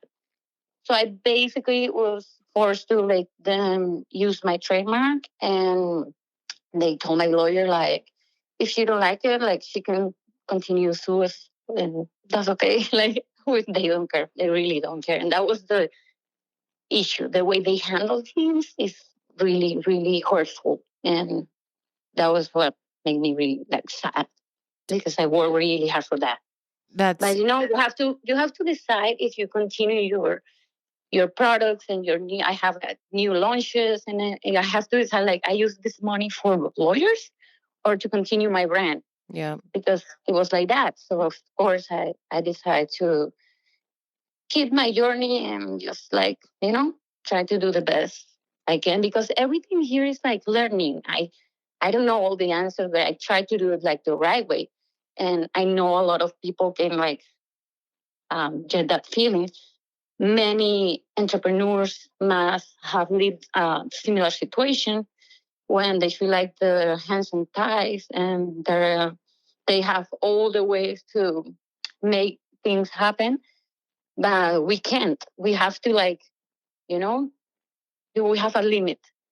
I just stood for myself and for my brand, and I continue my journey. And even that happened so much time ago, I can see that other creators are having the same problem. So it's not like I'm crazy and I'm just being, that's why I'm speaking, because a lot of people talk to me about, hey, this is happening again. This was not only you, and you should speak about your case. And I didn't feel like it, because I'm comparing to Jen and Marlena and all that was like really big. But to see the cozy situation and different others issues, Becca has issues with Morphe. So it's a lot of things that I think, more people need to know, because when it's a huge brand, they can put out there a lot of information that the people will believe if they don't know the other side of the story, the real side of the story. Did you ever reach out to Jaclyn directly about this? No, because the launch was with Morphe, and I went directly to them. And as they didn't reply, I had to just speak with my lawyer, and she says, I will handle this and keep you informed. But no, I didn't. I don't know if I should. I don't know if what should be different. But no, probably I didn't. not. She was aware, because a lot of people tagged her on my comments, and she had to see something. I don't know, but I suppose, because when I speak to my followers, some people do blogs and like articles and videos, like resuming all the facts and my trademarks and my stuff. But I really don't know. But what I do know is that they don't care any kind of way. Well, in my opinion, it's very likely that she was aware of it, especially with people commenting on it. It reminds me a lot of the Kaylin situation with Cozy. I'm sure you're familiar with that recently. And, she didn't actually have the trademark, but it's amazing how even though you did have the trademark, you were still just trampled on. Is there anything that Jaclyn or Morphe could do that would make things right for you? Or what would the steps be to make you feel that they, actually are apologetic for violating your trademark? And Gaby, correct me if I'm wrong, but you believe that you should be paid at least some cut from the amount of money that they made. That's what's supposed to happen when you do an infringement, but that's what I will have to fight in a court for a long time. And lawyers can charge you from $5,000 to $2,000 the hour. So I would really like to continue my battle in that time or in any time, but I just couldn't. But that was the right thing to do. So they just get away by supposedly changing the name when they want it. So they didn't. And I at least I asked for a public disclosure. Like, please, can you let people know this is not your name, your creation, your whatever? That's so unfortunate that you basically have to either choose to fight it or just let it go in order to keep your brand afloat. And like you said, even though you've done the correct things, you've taken all the steps to try and protect yourself, you're still finding yourself in this type of situation. And it really does seem like, because of the fact that she has, so much money and success and power, that she can do whatever she wants. And you're kind of stuck at this point. Yeah, that's exactly how I feel. Yeah, that's, incredibly, incredibly hurtful. I am so sorry that you had to go through all of this. And so many others have as well. And she just continues to get away with it, really. Yes, that's the thing. I can't believe how, because you read so many stuff and you see the whole, mine was a small issue comparing to this. And it's still like nothing, like a lot of support. And I don't know, maybe that's the way you should be. I don't know. I Yeah. really don't have any explanation of how they continue so long to get away with everything. Like it was I know. constantly like when that happened, they just had a lawsuit with Becca and the problem with Marlena and the problem with Jen. It's like a storyline. If Yep. you compress all that in like a full story, you can do a documentary, I'm sure. Oh, definitely. I wasn't even aware that there was a lawsuit with Becca.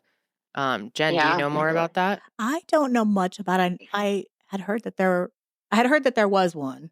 I never verified that myself, but yeah. It's about packaging. Yeah, I Yeah. my understanding was that packaging was actually originally designed for Makeup Geek, but Makeup Geek Oh, chose not to fight it when it was created Yeah. for Becca. I mean, who knows? Like, I could be wrong about that, but then when it got to to Morphe, it was a different story. huh. So Yes. So with the Face Master collection, it was going to, or it retailed for $58 Yeah. for Morphe. Is that correct? Yeah.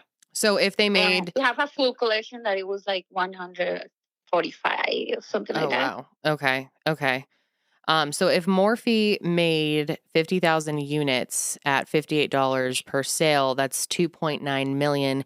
If the entire collection sells out, if 100 units were made, that's 5.8 million. right. I'm gonna cry. I know. That is absolutely devastating. So do you feel like you and your husband, so is your husband your business partner? Yeah. Well, I'm 100% like owner and all that, but he's my support and he does everything with me, and he's like the other part of this whole company. So you guys feel that a minimum of 10% per unit sold should go to you at a very minimum. I wasn't even asking for that much. I only asked for a small compensation if it was possible. Mhm. That was what my lawyer suggests, right? Yeah. And she totally told me, she made all the calculation that that was like the minimum that where you're talking like almost $6 million was the minimum that legally should be paid. But I know it was a lot, and I was asking for that much. I was asking for like just change the name, respect my trademark, and compensate me at least with all the legal fees that I already have. I had to put like a lot of money for all those legal fees, and it's expensive. It's very expensive. And for them, must be like go for a coffee. But for me, it was like a full collection that I couldn't launch because I used that money. In what ways has this damaged both your livelihood and your brand?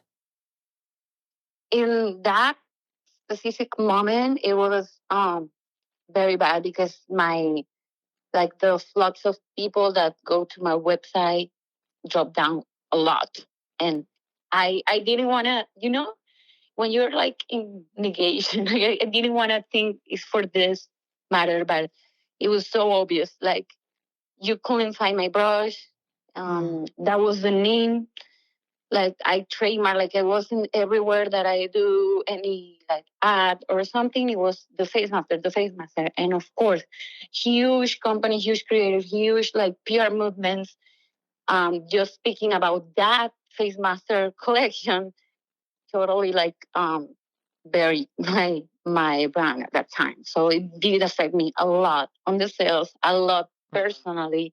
And actually I feel really like bad emotionally. I feel like I wasn't enough. Like, I'm not to the standards of this huge company. It made me feel really bad.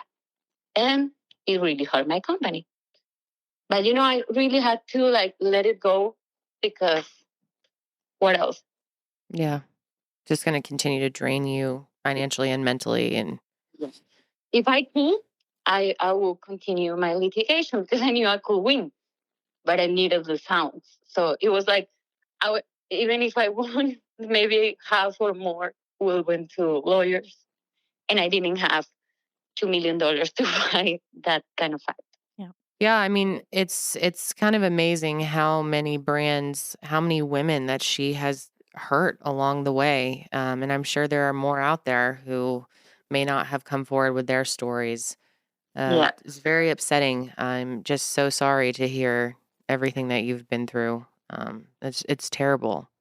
It is, that's why I came and speak, because for many years I was like even scared that people would bash me for talking about her or Yeah. their collapse and all that.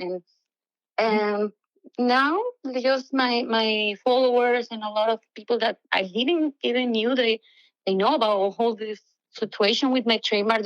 They told me, you should speak, you should let people know about your brand and what happened with you, because it is important. And that's why I'm doing it. Thank you so much for sharing your story today. Can you let our audience know where they can support your brand? Oh, no, thank you so much for having me and for including me in your podcast. A ton of success for you guys. You are amazing. Oh, thank you. And I'm so happy you let me speak with you. And well, people, if you want to support my brand, my Instagram is GabyRos Makeup and my website is GabyRos.com. You can find all my creations. Everything is handmade. Everything I formulated. I create the products so you can experience something different. It's not just pretty stuff. It's things that I design and care and wanted to do for me and my clients, and I wanted to share with the world. So if you want to support me in GabyRos Makeup, you're so, so welcome, and I really appreciate it. And I'm so thankful for the opportunity. Yeah, absolutely. And I am definitely going to be getting a hold of your face, the face master myself. I will send it to you. No, I want to buy it. I wanted you. No, let me send it to you. I just want your opinion and what you think and how you receive the package, and all the feedback is really important to me, and really appreciate it. So I will ask for your address to send you. I want to buy it, but I so appreciate that. It looks amazing. What a unique concept. Really cool. Thank you so much. I hope you love it. I think I'm sure I will. It looks make your very life cool. so easy, because you can do everything with one brush if you want. That's what I need. Yeah, and it will give you flawless finish, perfect. It looks amazing. Well, it looks beautiful on you. Thank you. Of course. So much. Thank you so much, Gaby. We're bummed we didn't get to meet you in person. Maybe one day we'll get to, but thanks for taking the time to tell your story, and best to your kitty. Thank you so much. A big hug. I have kitties too. Bye again. Say that. Okay. I will. She's Thanks, here. Gaby. Thanks, Gaby. Take care. Bye. You have a great day. Wow, she is so sweet. I can just tell you, knowing her, because I met her about 4 or 5 years ago, and she told me her story. We both cried. It was the thing.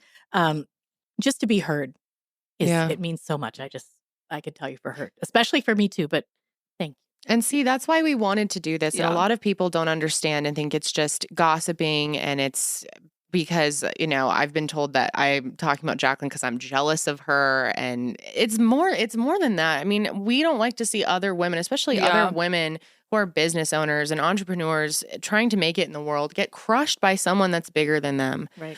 It's terrible. It breaks my heart, especially with how many people have similar stories. You look through these stories and you start to see there's a pattern. There's a major pattern going on. You cannot deny this stuff. And all I can hope is that Jaclyn one day wakes up and realizes how much she has hurt people and tries to at least make an apology, whether that's publicly or private. Yep. Reach out to some of you, because it's just horrible how she has treated people. And I think that karma, she's had to close her brand. She says it's because she doesn't want to be a brand owner anymore, doesn't want the work, whatever. I think it's pretty obvious why she's having to close these brands. I think a lot of people have caught on to this pattern of behavior and how she has just torn other women down. It's makes me very angry. Yeah, and I think especially from somebody who has a spotty at best work ethic, to try to drag other people that are willing to hustle. You know what I mean? People who are willing to put in the 16-hour days, who love what they do. You hear Gaby's passion for how she put together those brushes, and it's like for somebody to just come along and rip it is just totally. Ugh. Well, just, and it's that's too like much. what she has said. I mean, that in that recent video, she said, I didn't put any work into my brand. You know, I gave it the bare minimum. Those were her own words. Probably an extremely honest, Probably the most honest thing she said in a look at long it this time. way.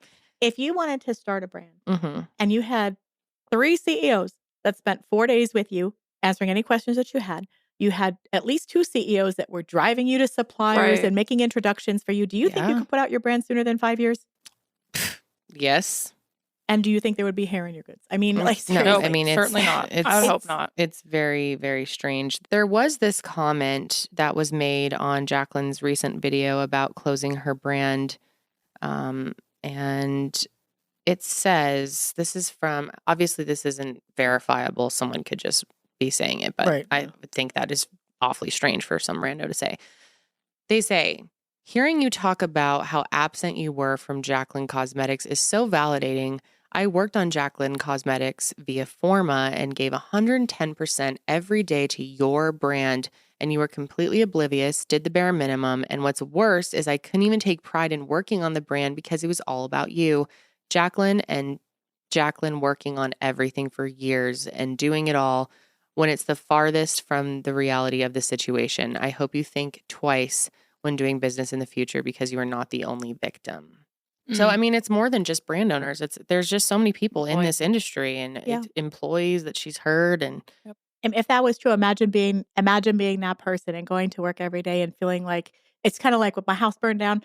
The people who own it don't care about it. I sat there for 3 days while they tore it down and watched them take every brick down because it meant something to me. And so this person is putting in all this work because it means something to them. And then the person who actually has it in their hands doesn't seem to care about it. And I can see where that would be, just really frustrating, really hurtful. Yeah.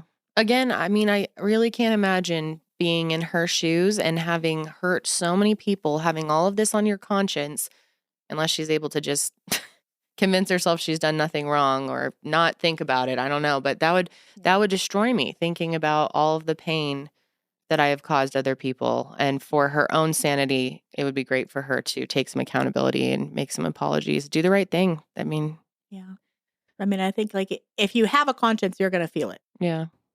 But there's people who don't. I'm not saying that that's true because I really honestly don't know. Yeah. My experience with her is that she knows that she has power over people and she wields it like a weapon. And she's very proud of that ability to control people's actions, to get people to buy things and things like that.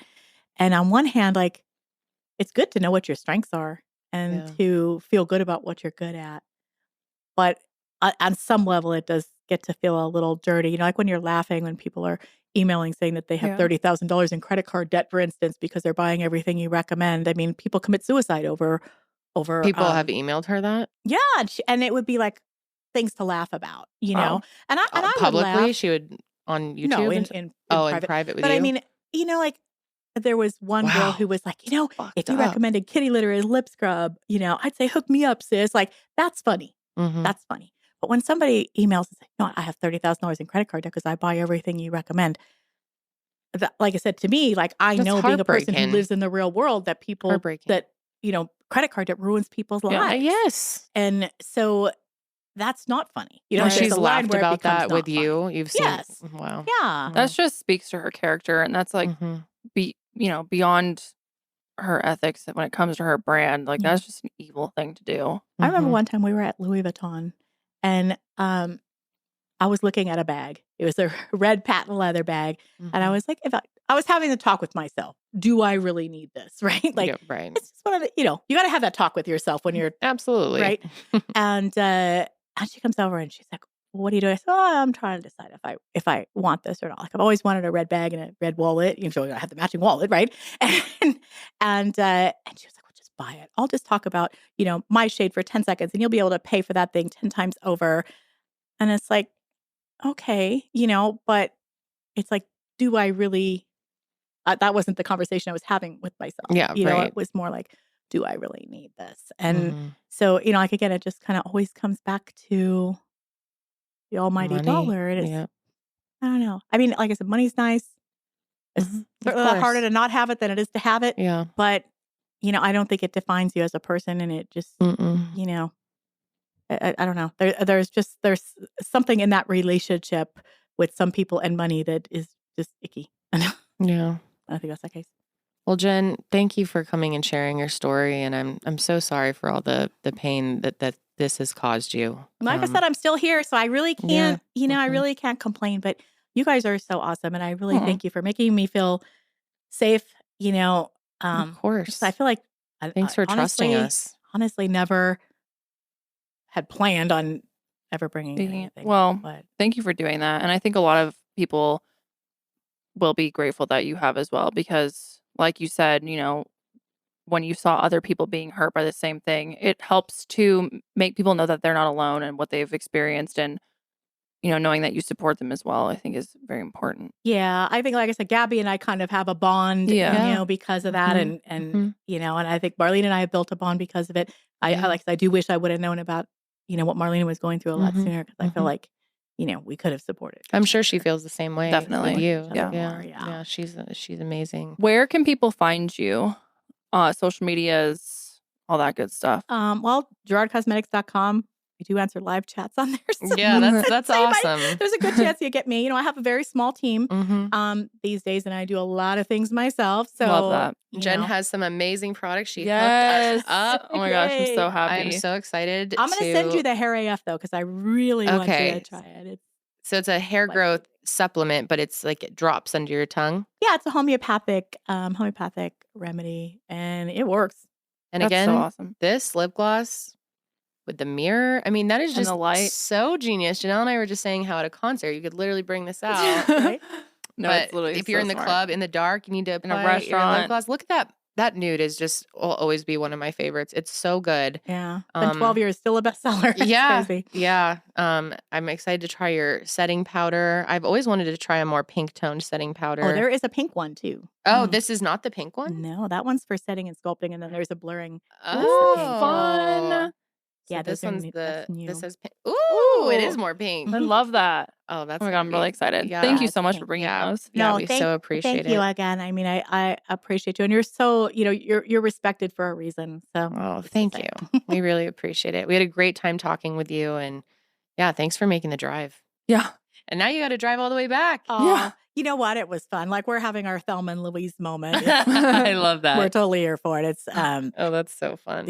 my friend is so awesome. Like, that's nice that you didn't have to drive alone. I was just like, well, Rogi and I are going to be going on a road trip, and she's like, by yourself? And I'm like, why? You want to come? She's like, yeah. And within like 3 minutes, she's got tickets booked. She's and down. That's a good friend. That is a good friend. to DFW. I picked her up at DFW. We drove here, so she flew all night.